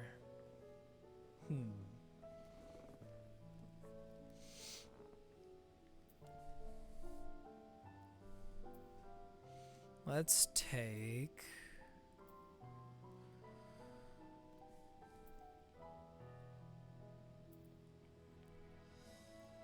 Let's take the vibrant yellow carrot.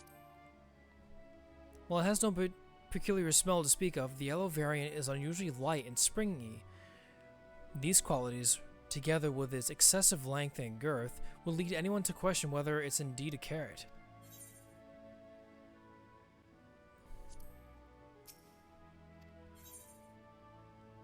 Let's see. How about the orange one? From fawn to chip, and no scratches or blemishes mar this immaculate specimen. Nevertheless, it's not for its excessive length and girth. One might think it was an ordinary carrot. We'll take the ordinary carrot. On second thought, you elect to simply take an obscenely large carrot for now. Due to its bizarre qualities, it would be imprudent to ask Cookingway whether it's safe to eat first. So the choice didn't matter anyway, then why offer the choice? If the choice didn't matter, don't offer it.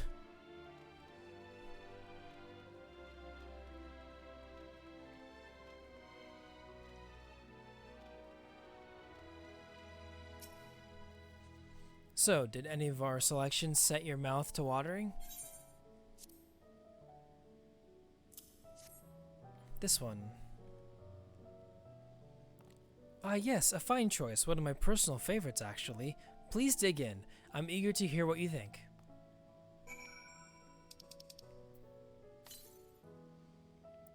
With great trepidation, you take a bite out of the carrot. There is a satisfying crunch as you sink your teeth into the orange skin, and a warm tingling sensation runs down your spine. With the second bite, a wave of euphoria washes over you, and you drown in bliss. Alas, as you finish it, the elation fades, leaving you with a desperate craving for another carrot. The carrot of happiness.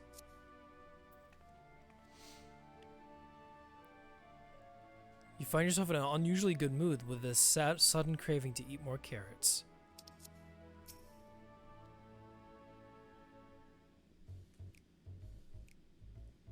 What did you think? Unlike anything you've ever tasted, yes? The carrot of happiness is full of bursting with nutrients and it's guaranteed to leave you feeling satisfied. It's a staple among us lopperites. We have plenty of other varieties too. Bleeding carrots to improve blood flow, dream carrots to help with sleep. As you see, we have a carrot for every occasion.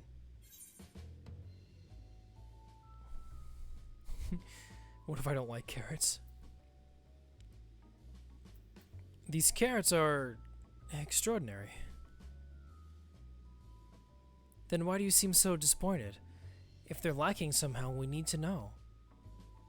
I take it you two had a wide assortment of carrots to choose from and naught else?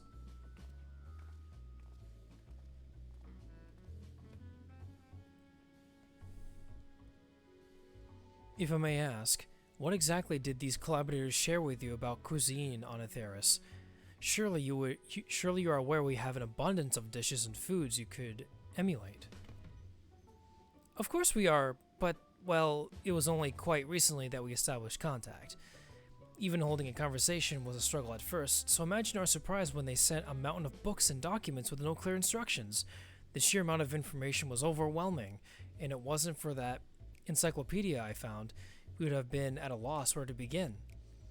And so we decided, rather than divide our resources to prepare a variety of a middling and potentially unsatisfying meals, it would be more efficient to devote our efforts to production of a single perfect food. That's all well and good, but man cannot live on raw carrots alone. Have you considered cooking them? You mean steaming, boiling, roasting, and the like? I suppose we could prepare the carrots in other ways, but our primary concern is efficiency, and what's more efficient than sinking your teeth into the carrot fresh from production? A rather strange approach to take for one named Cooking Way, isn't it? Well, technically speaking, Cooking Way isn't my given name. When first created, we were all named in the old tongue. You know, that otherwise impenetrable parlance the Watcher speaks. After we received a great tome of words, a dictionary that is, from our collaborators, we learned your language. Adverbs, gerunds, present continuous verb conjugations, just the basics. Then we found the terms related to our given tasks and used them to form our names, our new names. Aren't they helpful? No, not really, but it does explain a great deal. Therefore, didst thy kind deem such a change necessary? When the rest of your people arrive, we want to be certain they understand immediately what each of us does. You'd never be able to pronounce our original names anyway. I see. I hope our critiques, such as they are, were helpful to you. Though, if you should decide to preserve flora and fauna from Atheris as well, you would be able to offer the passengers a more balanced diet. Until such a day, one I pray comes sooner than later, it would appear there is naught but carrots on the menu.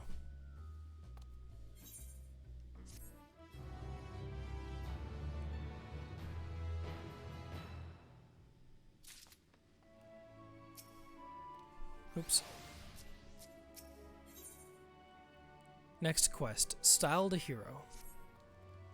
I think we've had our fill of carrots for now. Let's move on to the other necessities, shall we? Our clothing production is sure to impress. This way.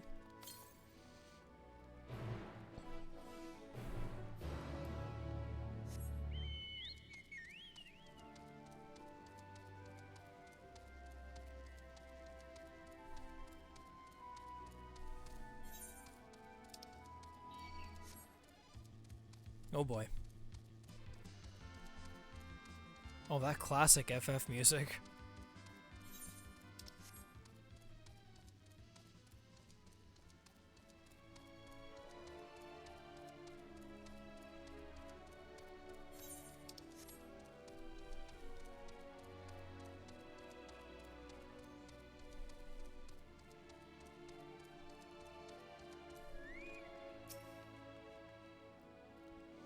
Here we are, the apparel production station.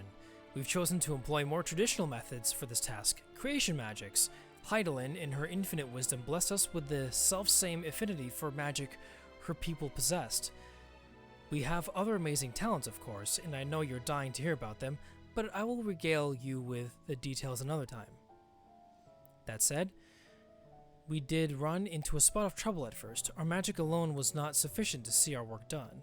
In the end, we discovered crystallized ether was a wonderful catalyst that could provide us with the extra viz we needed.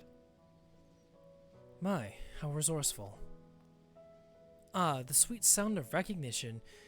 You will also be impressed to hear we've read all about your habit of changing attire to match your chosen profession. For the sake of efficiency, I presume. This has also been taken into account with our designs. But why take my word for it when you can simply try on our clothes? Make yourselves known to the workers and they will see to the rest.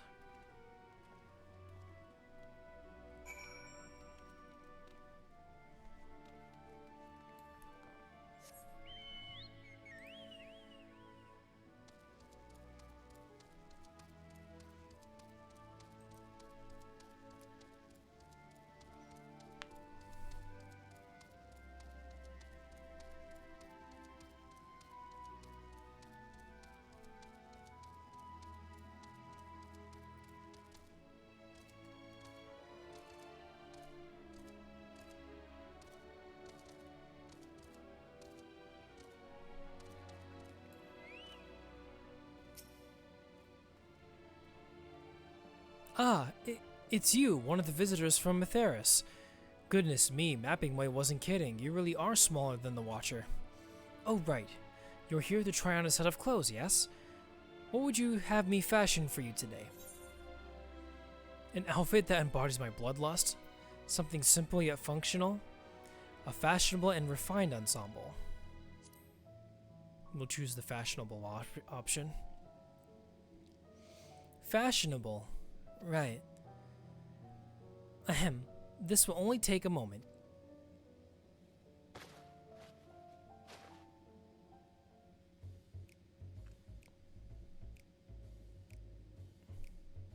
Oh. It's just a simple robe. There you are, all finished.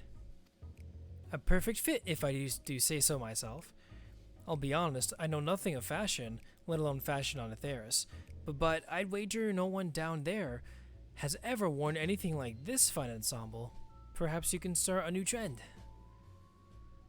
But everyone in Atheris wears that kind of robe. Would you look at that? Speechless, and here I thought you may not like it. If you've a mind to try something else, why not speak with my fellow artisans? I'm sure they'd be happy to oblige. You must continue wearing these garments in order to progress. You will change back to your normal garments if you move too far away. Look at your map for the garments changes area of effect. Speak with the Restless Lopper to restore or prolong the garment change.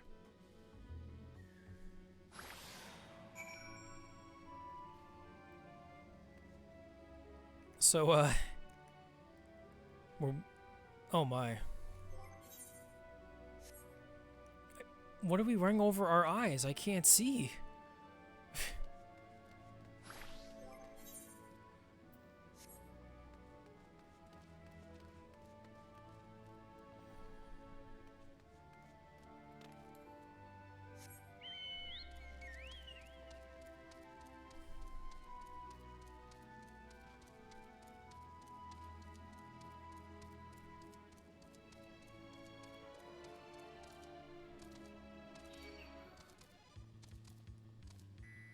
Oh, they can climb up here. Damn it.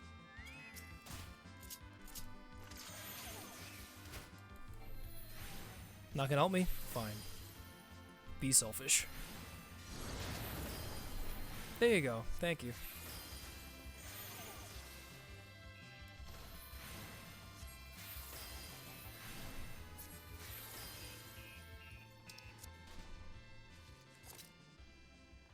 I will reward him by giving him some regen.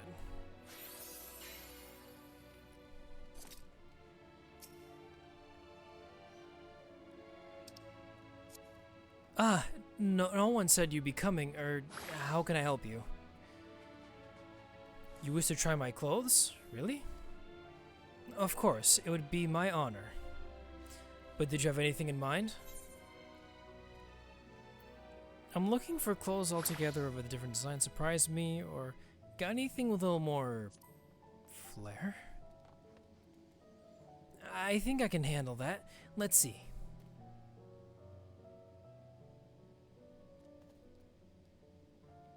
That's true, yeah, Anna still can't see. This should do.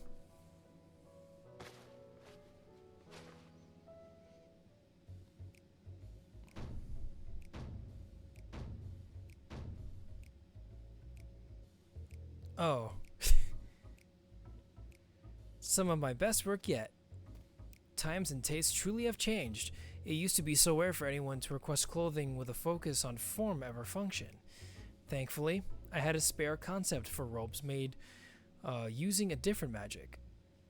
I thought it looks rather fetching. I always worried about the concept would turn out when put to the proof, but it looks stunning on you. Won't you go and show Living Way? I'm sure she's eager to see what you've come up with. We look ridiculous.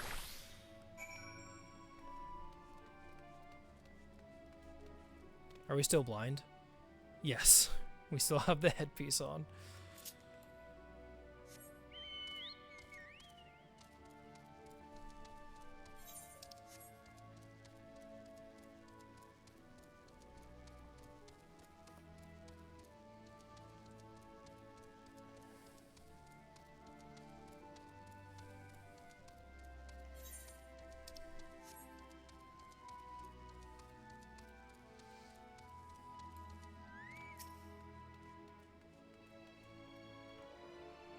My, don't we look splendid?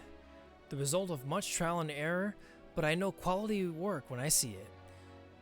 Shh, you needn't speak. I can see your adoration for the moon and we loporits in your eyes. I doubt your friends feel the same having sampled our creations.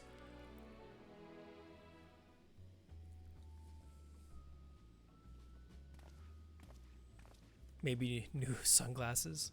Yeah. Oh my goodness, you guys. What happened to all of you? Sorry to have kept you waiting. They insisted we sample all of their concepts ere we returned. Verily, 'tis an ensemble most becoming.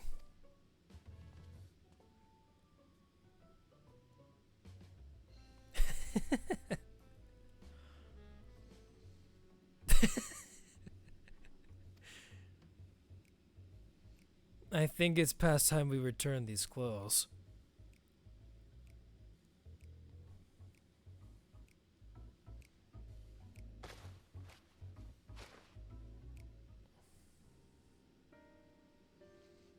I was so confident our garments would meet with your approval.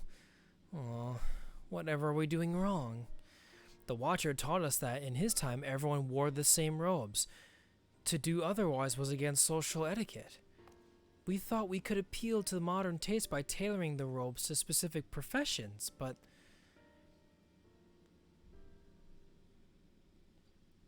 Please, you mustn't be so hard on yourself.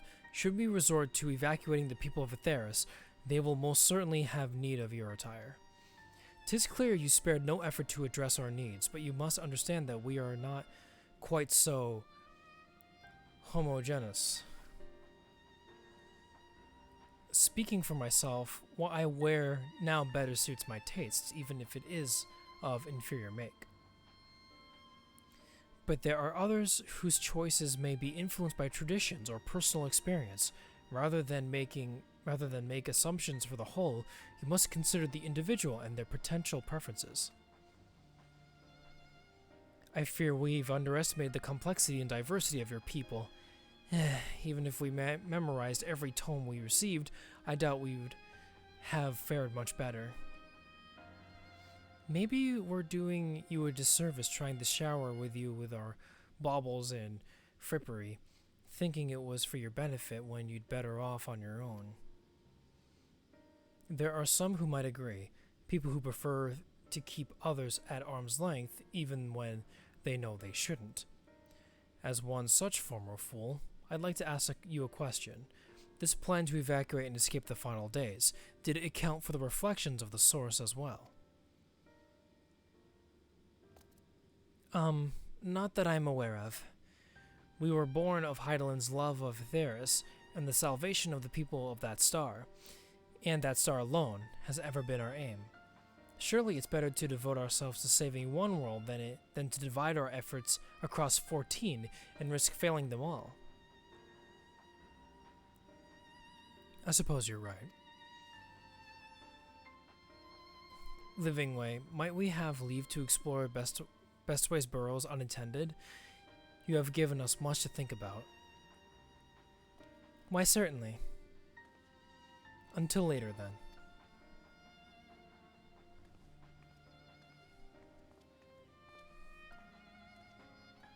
If I may, I should like to accompany thee a while longer.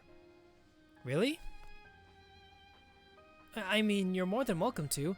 There was actually something I wish to speak with you about. Let's be off then, shall we?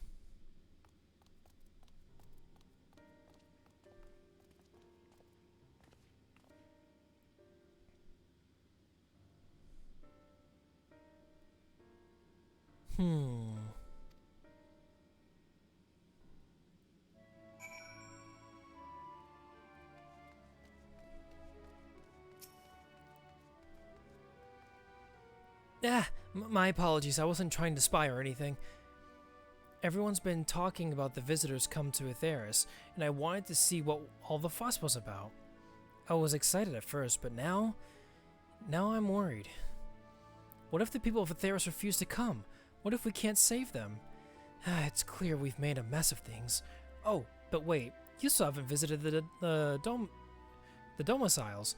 Once you see them, you'll understand how wonderful the moon truly is. I'm sure of it. I'll be waiting for you by the teleporter near the entrance. Oh, and the name's Growing Way, by the way. See you soon.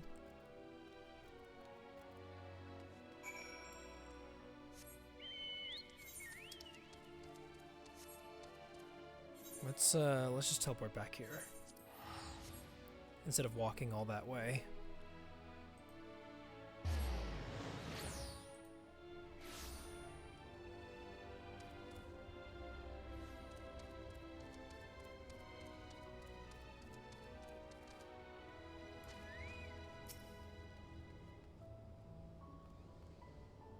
You're here.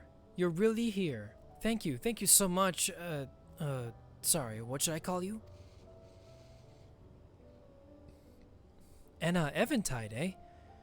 Crikey, even your names are amazing.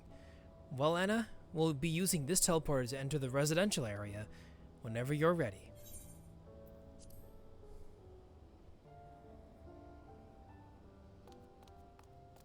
Ready in the teleporter.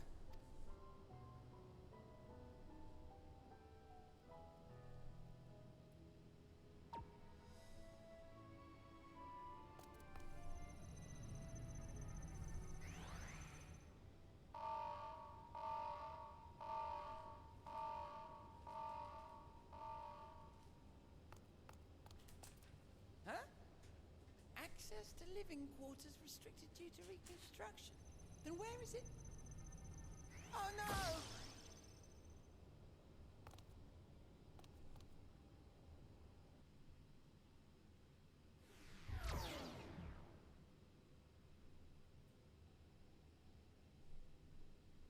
A private audience, as thou didst request, for reasons I know not.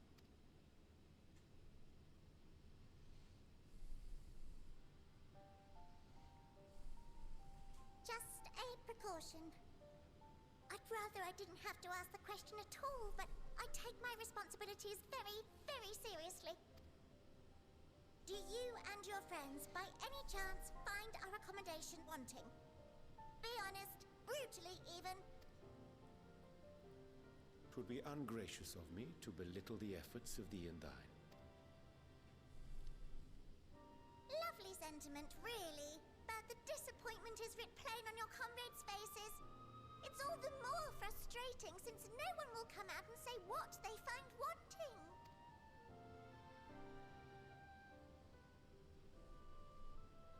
If there are faults in our work, we need to know. We can, we will do better.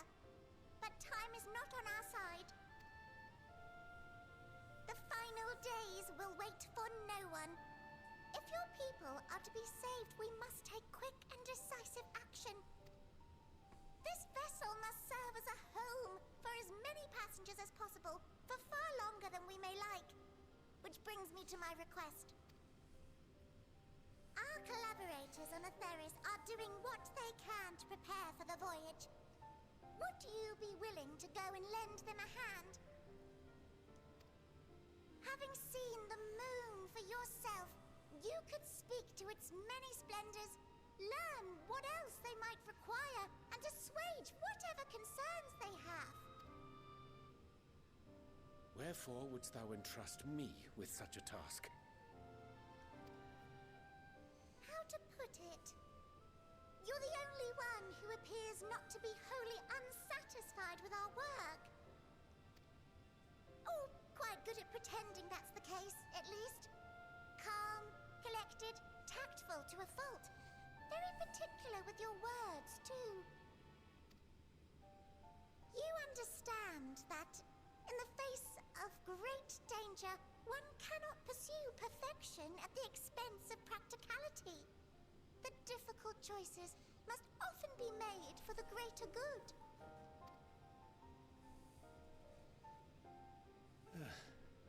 And so fate doth conspire to set my feet upon this path once more.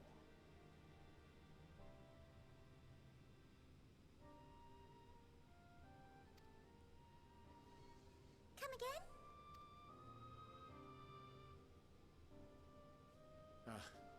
Idle musings. 'Tis no trifle thou dost ask. Yet full well do I understand the urgency and necessity.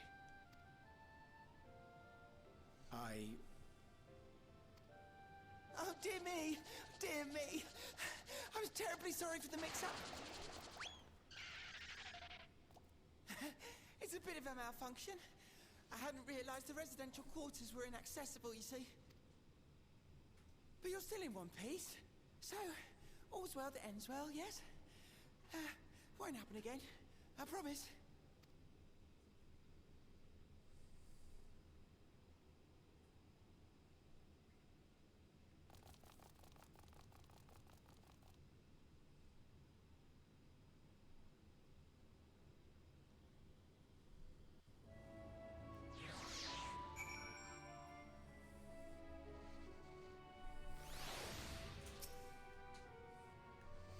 Gosh, that was embarrassing.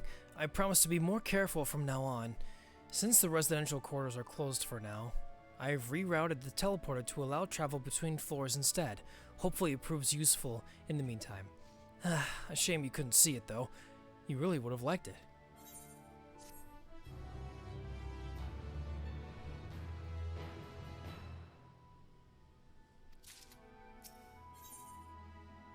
Next quest, All's Veil That Ends Veil. It may not seem like it, but we've been planning for this far longer than I would care to admit. Each time we wake up, we have long discussions about how to save as many of you as we can. Felt like everyone had an opinion on this and that.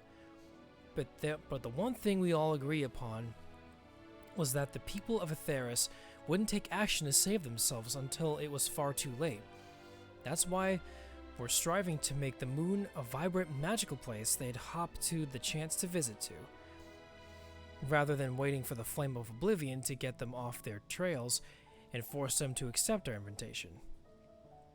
The residential quarters may not be up to the necessary standards just yet, but there are plenty of other places worth seeing.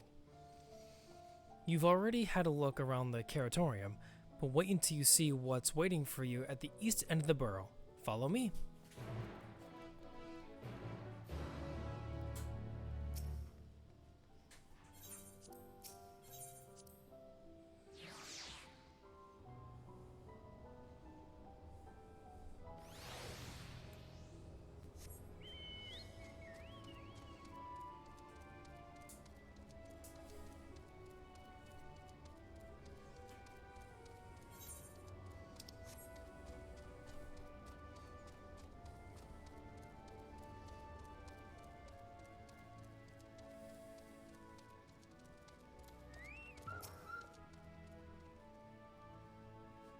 Good, you're here.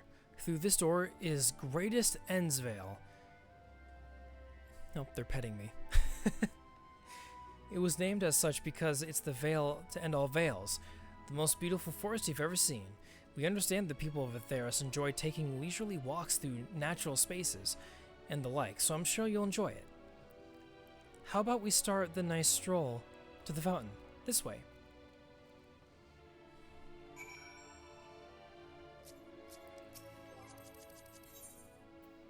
Guess I'll emote to the guy here.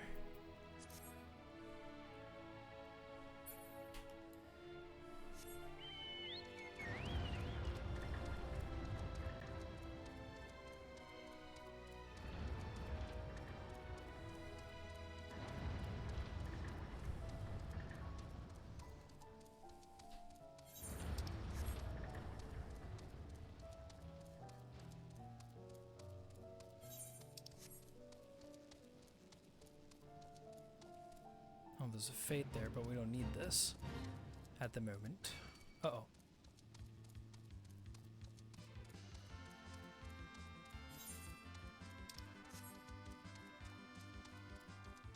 So this is like an artificial forest with pathways. It's cool.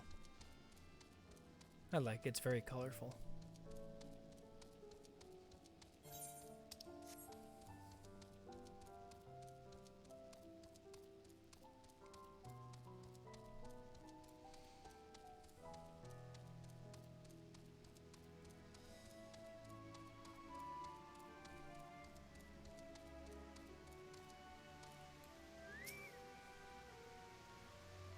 So what do you think of the forest? Isn't it positively pleasant?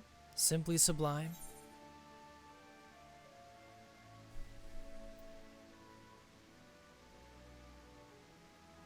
Let's see, our options are, I couldn't see the forest or the trees. I didn't see any... Oh wait, you don't mean those crystals out there are? Or, 'tis a transcendent as burying your face in the chocobo's plumage and taking a good long whiff. I didn't see any... Wait, you don't mean those crystals out there are? Right, you are. Our forest is made of crystals and constructs, dotting the landscapes as far as the eye can see. Building this place was a challenge, let me tell you. Since we were born here, we've never seen trees in person before, let alone a forest. The information sent by collaborators was quite enlightening, but after much deliberation, we decided to use crystalline constructs in place of living trees.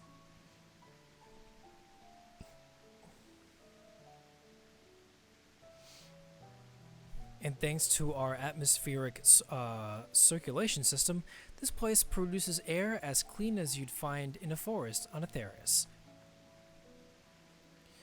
And the fountain here behind us, powered by the rather large crystal adorning its top, plays a vital role in supplying us with fresh water. Much time and effort was spent making it the most spherical of spheres, and I dare say the unparalleled roundness speaks for itself. I enjoy nothing more than a nice long stretch on a spot of relaxation whenever I come up here. You look like you could use a stretch yourself.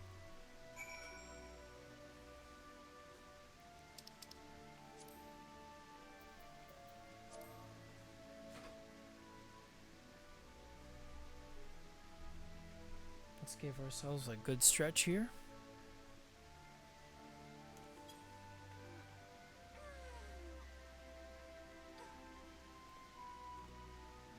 That's the spirit. I feel more relaxed simply watching you. A sight worth the many years spent building this place. If it's not too much to ask, it's always been a dream of mine to take a walk through this forest with someone from Atheris. Could we maybe... You will? Oh, be still my quivering whiskers. Now Growing Way is going to be following us. Be nice to the bun buns. I will. No worries, I like the bun buns. So we have to go this way.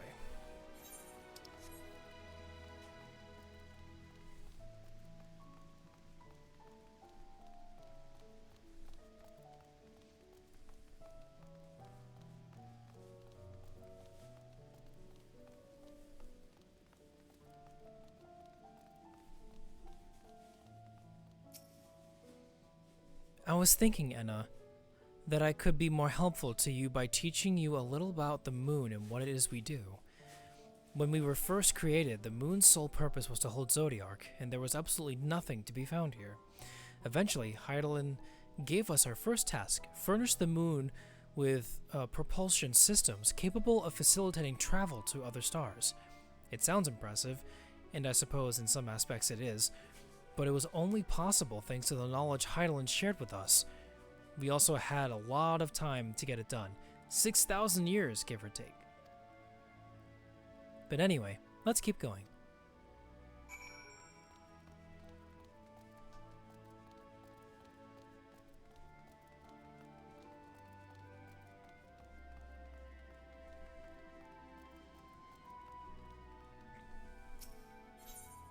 Ask if you can taste the rainbow. Crystal. What? No! I'm not sure what it is you do with crystals on Atheris, but we don't eat them. And certainly not this one. It's possessed of all 6 elements: wind, lightning, fire, earth, ice, and water. We use crystals like these to maintain the moon's elemental equilibrium. It's worth mentioning, though, that because of Hydaelyn's influence, being the embodiment of tranquility and stasis and all, manipulating the elements here is different than it might be on Atheris. A conjuring of fire would sooner dry your clothes than singe them, for example. Put simply, the etheric conditions of ill-suited to growth, which is why the surface is mostly barren. Of course, this was all necessary to keep the raging energies of Zodiark in check.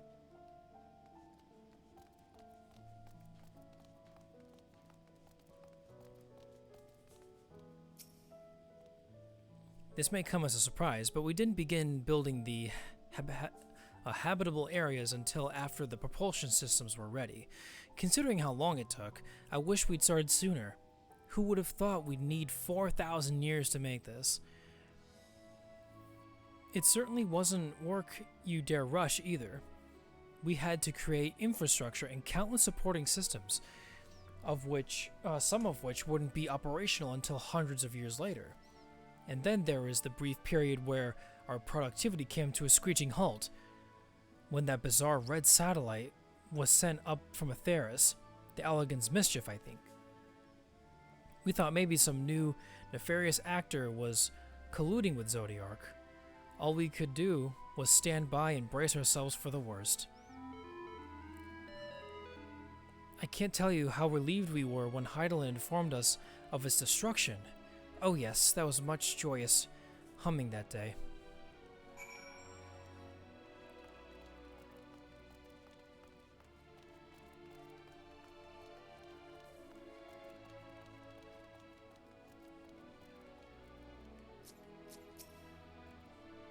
Say, do you notice anything peculiar about the treetops?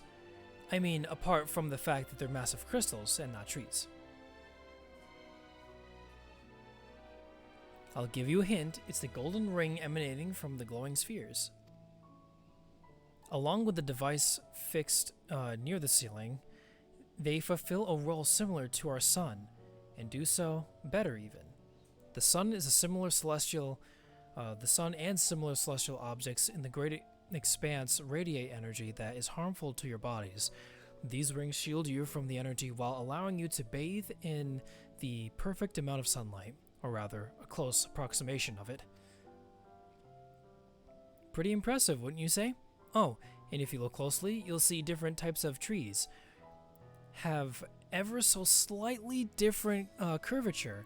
Yes, indeed, this forest truly is the greatest.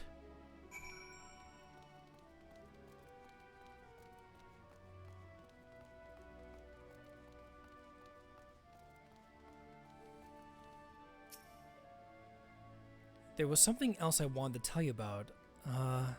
Oh, right.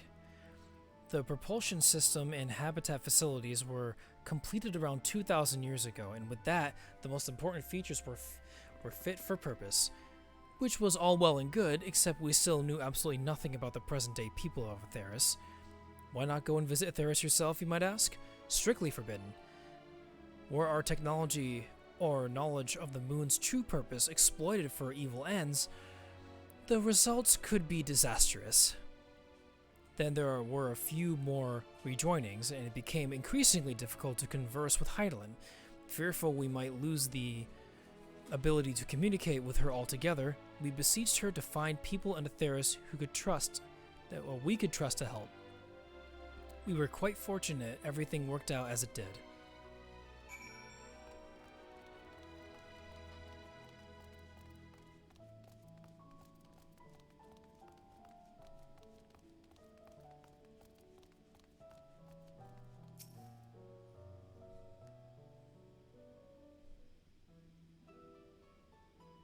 With the exception of routine inspections and maintenance, we remained asleep and waited, hopeful Heidelin would find someone who would help us. Eventually she did, and though her power was waning, we were able to speak to them directly for a short while. We shared with them everything we could, including our knowledge of the heavens, and a means to travel here to the moon. They certainly didn't waste any time with what we taught them. No more than a few years after that, our collaborators found a means to convey messages and supplies to us from down below. With all the letters, books, and other resources they sent, we learned enough to start making more meaningful changes to the moon. And now you're here, hopefully enjoying yourself as much as I am. I knew you would like I knew you would like Greatest Endsvale. I knew it. Thank you again for coming here, by the way. I know it was just a walk through the forest, but it meant a lot to me. There you are. I take it you'll already receive the Grand Tour. A shame we missed it. Growing Way, I've been looking all over for you.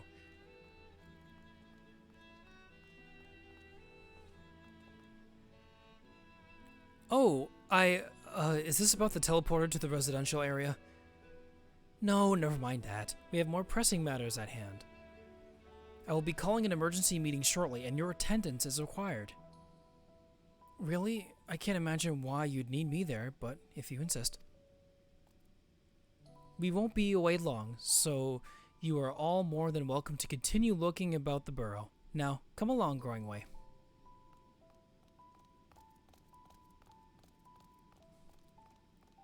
Before we arrived, you seemed to be in the midst of a rousing conversation with your guide. Did you learn anything of import?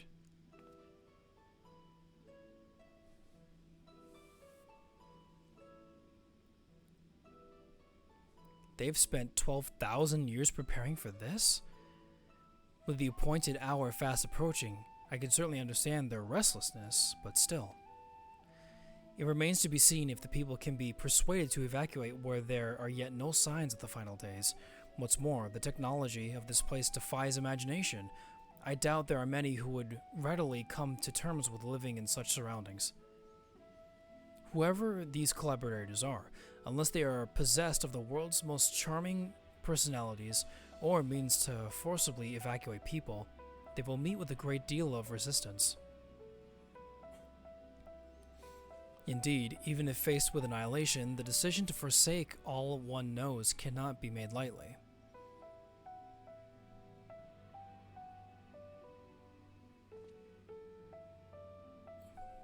Forgive me, friends, but I must beg your leave. There is another matter which yet begs for mine attention. Of course, we can accompany you if you like. Nay, that will not be necessary, if you will excuse me.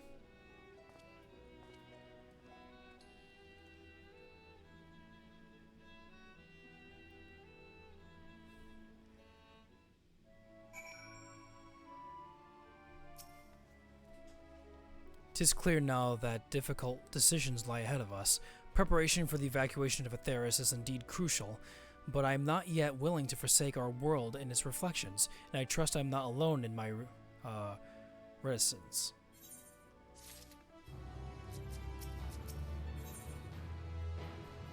Back to old tricks. Did Urianger seem strange to you? More so than usual, I mean. I know he has a penchant for keeping his own counsel, but I'd be lying if I said I wasn't worried. Would you go and see if he's alright? Yishol and I will remain here and see what else we can learn about the final days. If you hurry, perhaps you can catch up to him.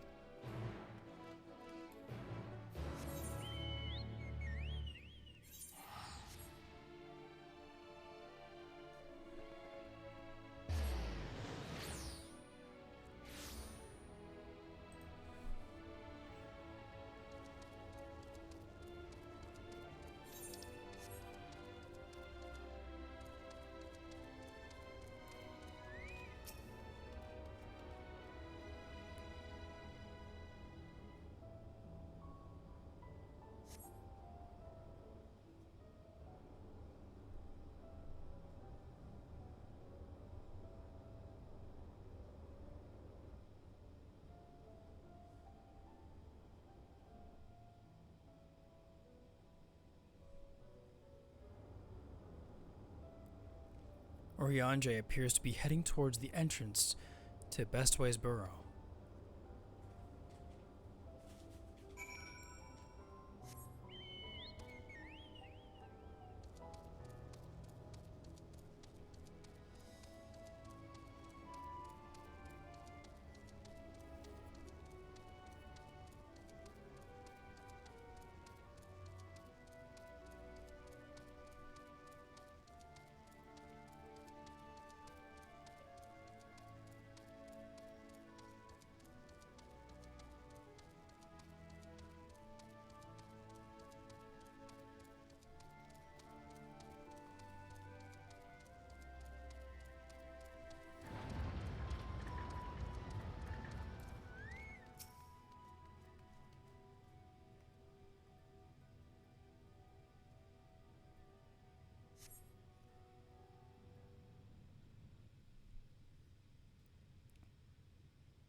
Urianger ventures off into Mari Lamentorium for reasons unknown. You must tread carefully, or else he might sense your presence. So another sneaky mission. Okay.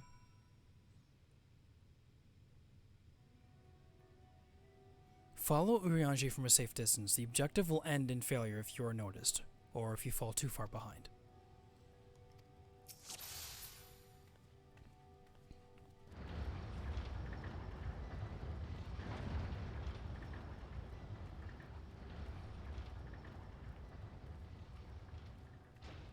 And I see Argos there being a good boy.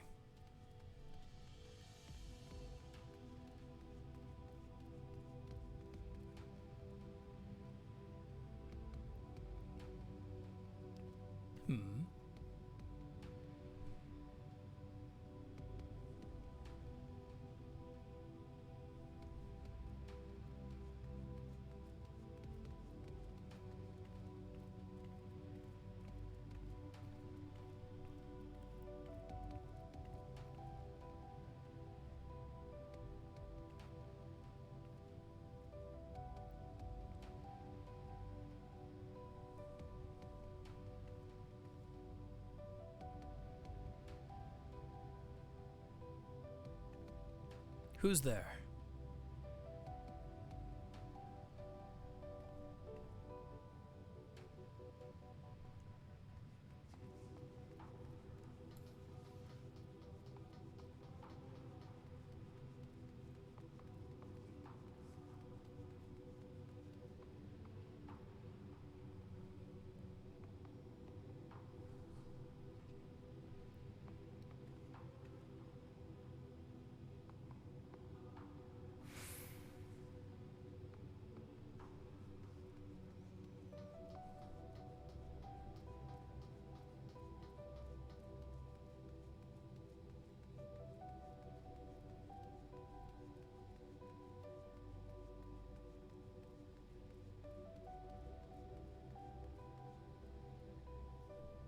We did it.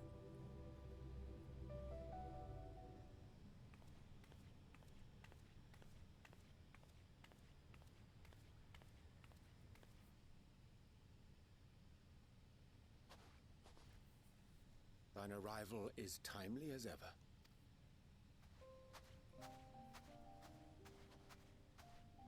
Thou didst chance to overhear my conversation with Living Way, I presume?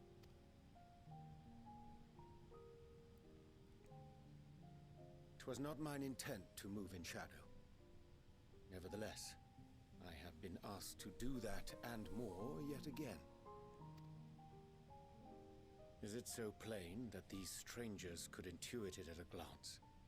My capacity for silence and secrecy and duplicity. When Grahatir did contrive to deliver the first at the price of his own life, I was complicit in the scheme. A sacrifice averted for a mercy. Would that I could say the same for Menphilia. One life for one world. And by that bloody bargain brokered by my hand were the scions robbed of a dear comrade, and Flamine her beloved daughter. Two souls, whose selflessness was beyond measure, whose resolve was unshakable. They would not be moved even had I thought to protest, but protest I did not. Far from it. I pushed them forward. No effort did I make to seek out alternatives, ones that would not demand such terrible costs. That resignation weigheth heavy on my mind, as does the memory of another lost to mine inaction.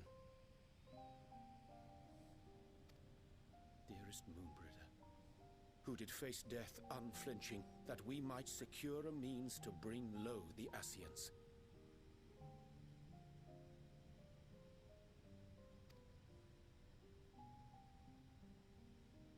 In her hour of need, I did naught. Dutiful disciple of Louisoix, ever looking to the greater good. Had I shut mine eyes and bid her live instead, mayhap she would be with us today.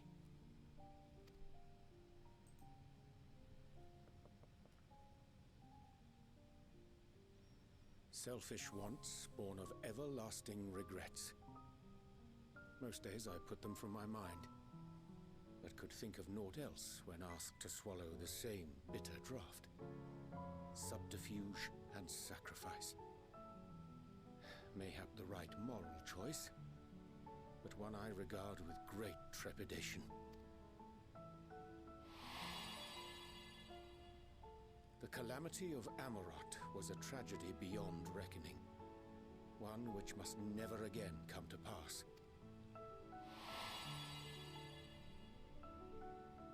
Thus must we struggle, haunted by ghosts of those we have lost, clinging to those we pray we can yet save.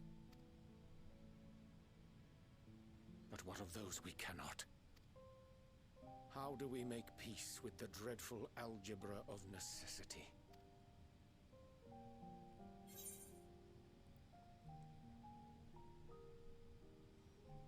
Let's see, what should we say? Sometimes there's no right answer. Have faith in yourself and your decisions. Take heart and protect well those you can. Or, would that we had time to weigh the costs. I like the second one. Have faith in yourself and your decisions. Take heart and protect well those you can. Sage counsel indeed.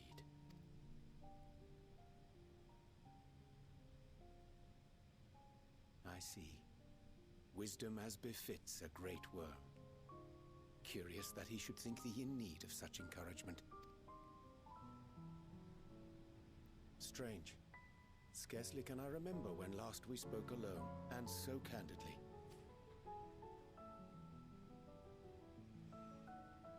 I thank thee. For all my supposed skill with words, I find it difficult to express such private thoughts. As for the Loporrit's proposition, I will take time and consider how to respond.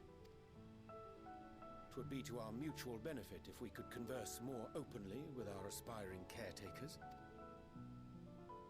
A concern I should be glad to address on the Scion's behalf. To dispense with all pretense and bare one's heart to another is a frightening thing indeed. But we cannot move forward ere we take that bold first step. A lesson I have learned many times before. And today.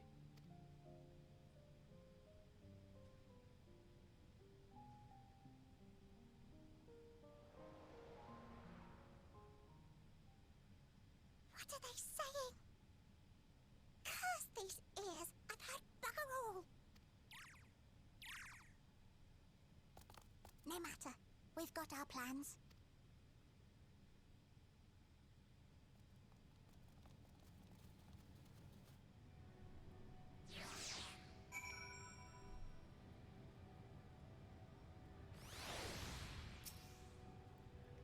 In truth, my reason for traveling hither was to effect a plan of mine own. A plan which may pave a way forward for us all. May, I say, for there is no guarantee of success. 'Tis the reason I set out alone. That failure, should it come, would be mine to bear alone. Yet thou standest before me with proffered hand and open heart. 'Twould be remiss of me to refuse thy amity, and so I ask, wouldst thou join in mine endeavor?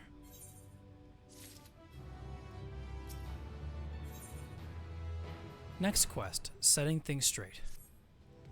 I thank thee for accompanying me. 'Tis a simple plan, in truth. We shall not be long away from Bestway's Burrow.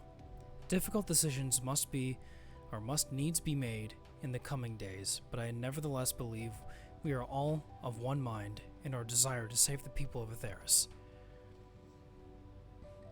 To make clear our resolve to the Loporrits, I would offer them a gift, but its making doth require a most singular ingredient.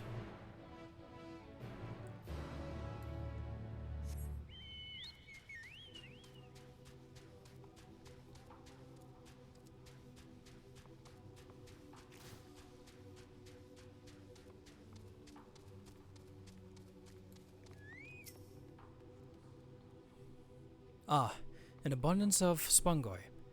Excellent. Or spongoy? I don't know. I perchance to spy this aggregation when crossing Zodiark's erstwhile prison. Using a spell taught to me by the Numao, I believe these shall suffice for the gift I would fashion. The magic requireth considerable concentration, however. Might I prevail upon thee to stand watch whilst I perform the incantation? Speaking Shakespearean is hard, guys.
Jasuna, thank you so much for joining the stream, both streams actually today, and I hope you have a good night. Rest well.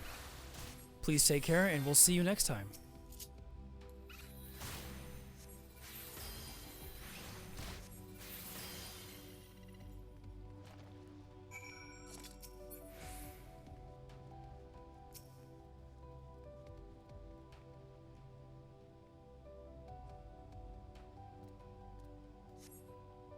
Surveying the nearby area, you see no sign of potential threats. This would be a good opportunity to see how Urianger is doing, or how he's faring.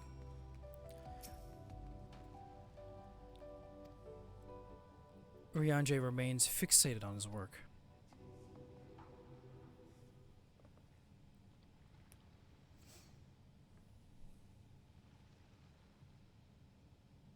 There, 'tis done. A magic ink, every ounce as efficacious as the crafted by the Numao. Where is the occasion I would conjure mine own, but is nevertheless a most useful skill. The resulting product is admittedly possessed of no preternatural properties, but its hue is one of mine own choosing, which I pray the Loporrits will appreciate. Enna, Urianger, oh thank goodness, I thought you had been eaten, or had perhaps fallen into a crater.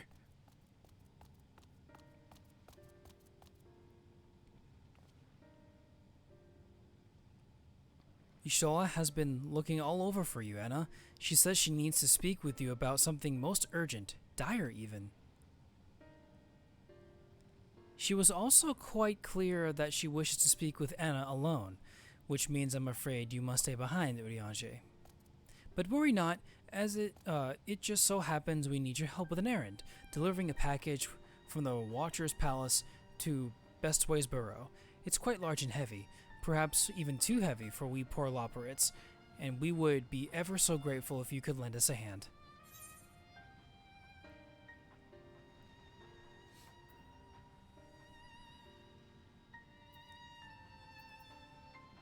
How about an extra pair of hands before I go and meet Yustola?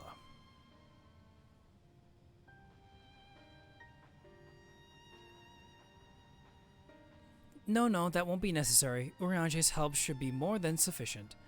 And I'm sure you don't want to risk getting on Yustola's bad side by keeping her waiting. She seems prickly. Now, off with you. Worry not, Enna. I shan't be long.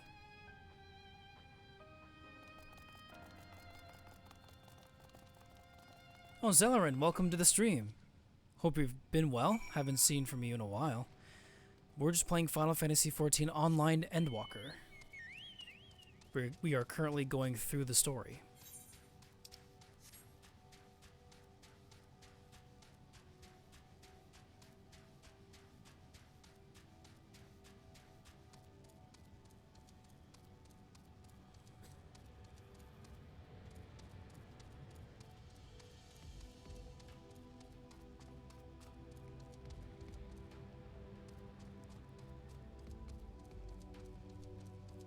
Though sadly, I am going to end stream soon because I believe Starcross has plans for us with the boys, so I'm just kind of wrapping things up here.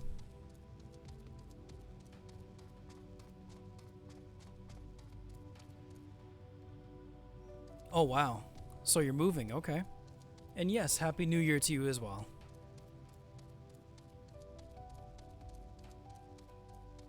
The move sounds exciting though.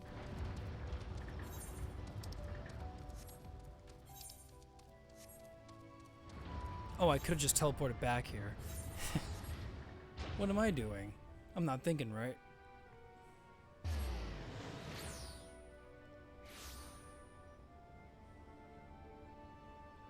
Yeah, moving is, I can attest to that as well, that it's, it gets tiring.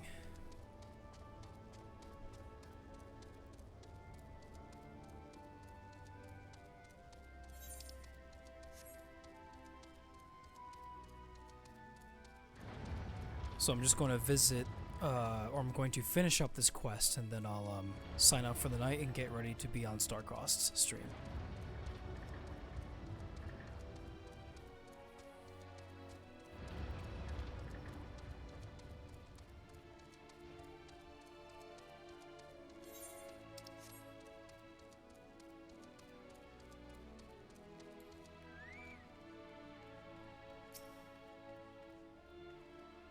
Oh, Enno. We thought you had been away for far longer. A dire emergency? I said no such thing. But as you are here, I could use your assistance with one small matter.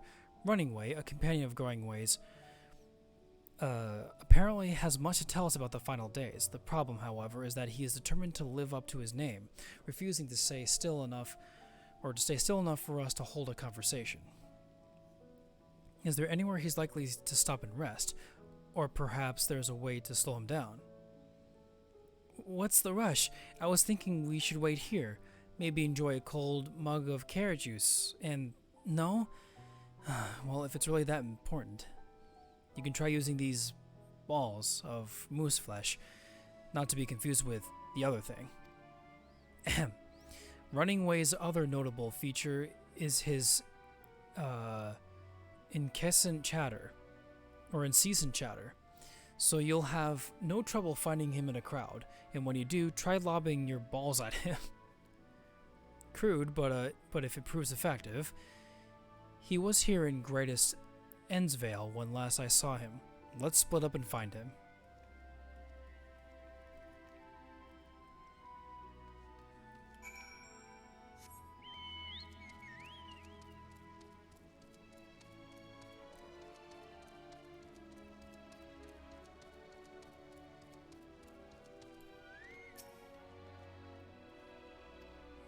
Alright, so we gotta find... Do I hit the unamusing Loprits? We're running way. Let's see.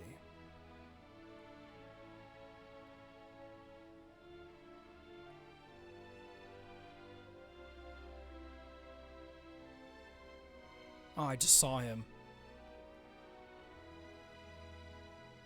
You gonna come back?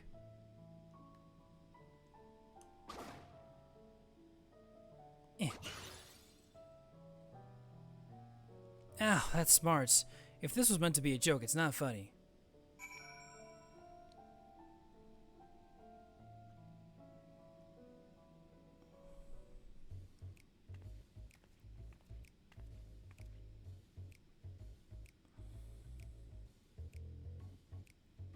Yes, I'm Runningway. Do you mind explaining why you hit me in the face with your balls? Oh, moose flesh?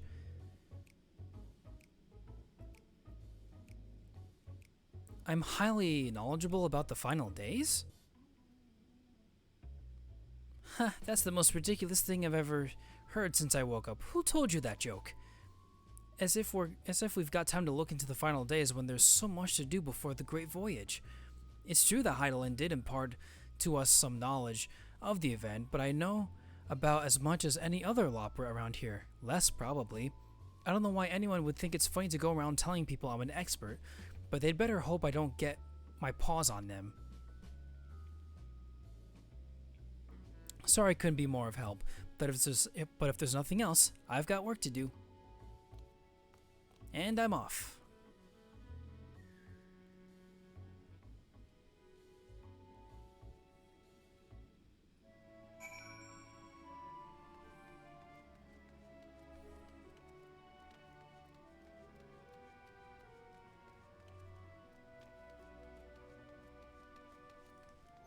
I'm level 85. Do I have any 85 gear? No. Alright.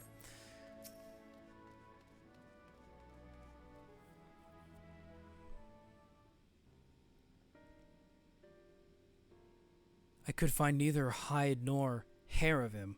How did you fare?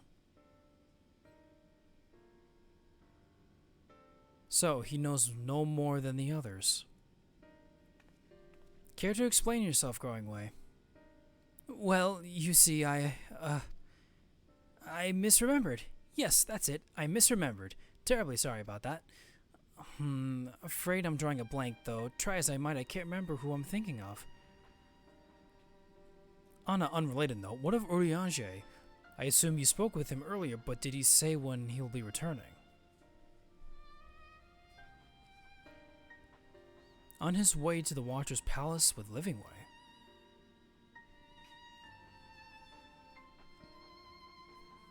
Between Growingway's sudden lapse of memory and our lack of other leads, maybe our time would be better spent lending Urianger a hand. What? Now hold on a moment. It's all coming back to me. Yes, I remember. The information you're looking for is in the archives. Yes, that's where you'll find all sorts of useful knowledge, including the pertaining to the final days.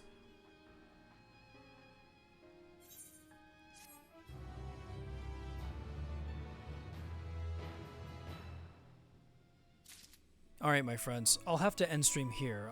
I have to get ready to be on Starcross stream.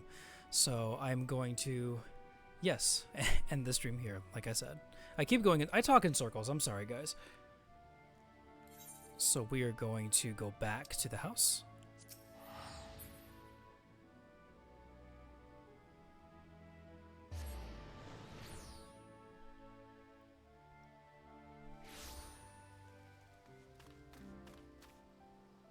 We're going to take a seat.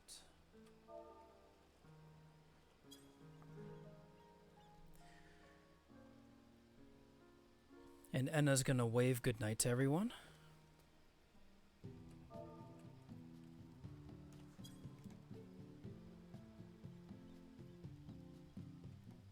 And this is where the stream will conclude. So I'm going to bring up my ender. Thank you guys so much for joining me tonight and watching me play more Final Fantasy XIV Online Endwalker, the story. And we will we'll definitely play more of the story sometime soon. But I like to play other games first though. I think we've played a lot of 14. I think we should go back to like Ghost of Tsushima or like maybe another game. I was thinking of Soul Calibur 6 and continuing the journey of Virgil and how he tries to save the world. It's the ultimate irony. But anyway, I will be live with Starcrossed shortly, so if you want to catch me on there, you're free to do so as well. And yes, we will see you next time on Eventide Shine Streams. Take care, my friends. Bye.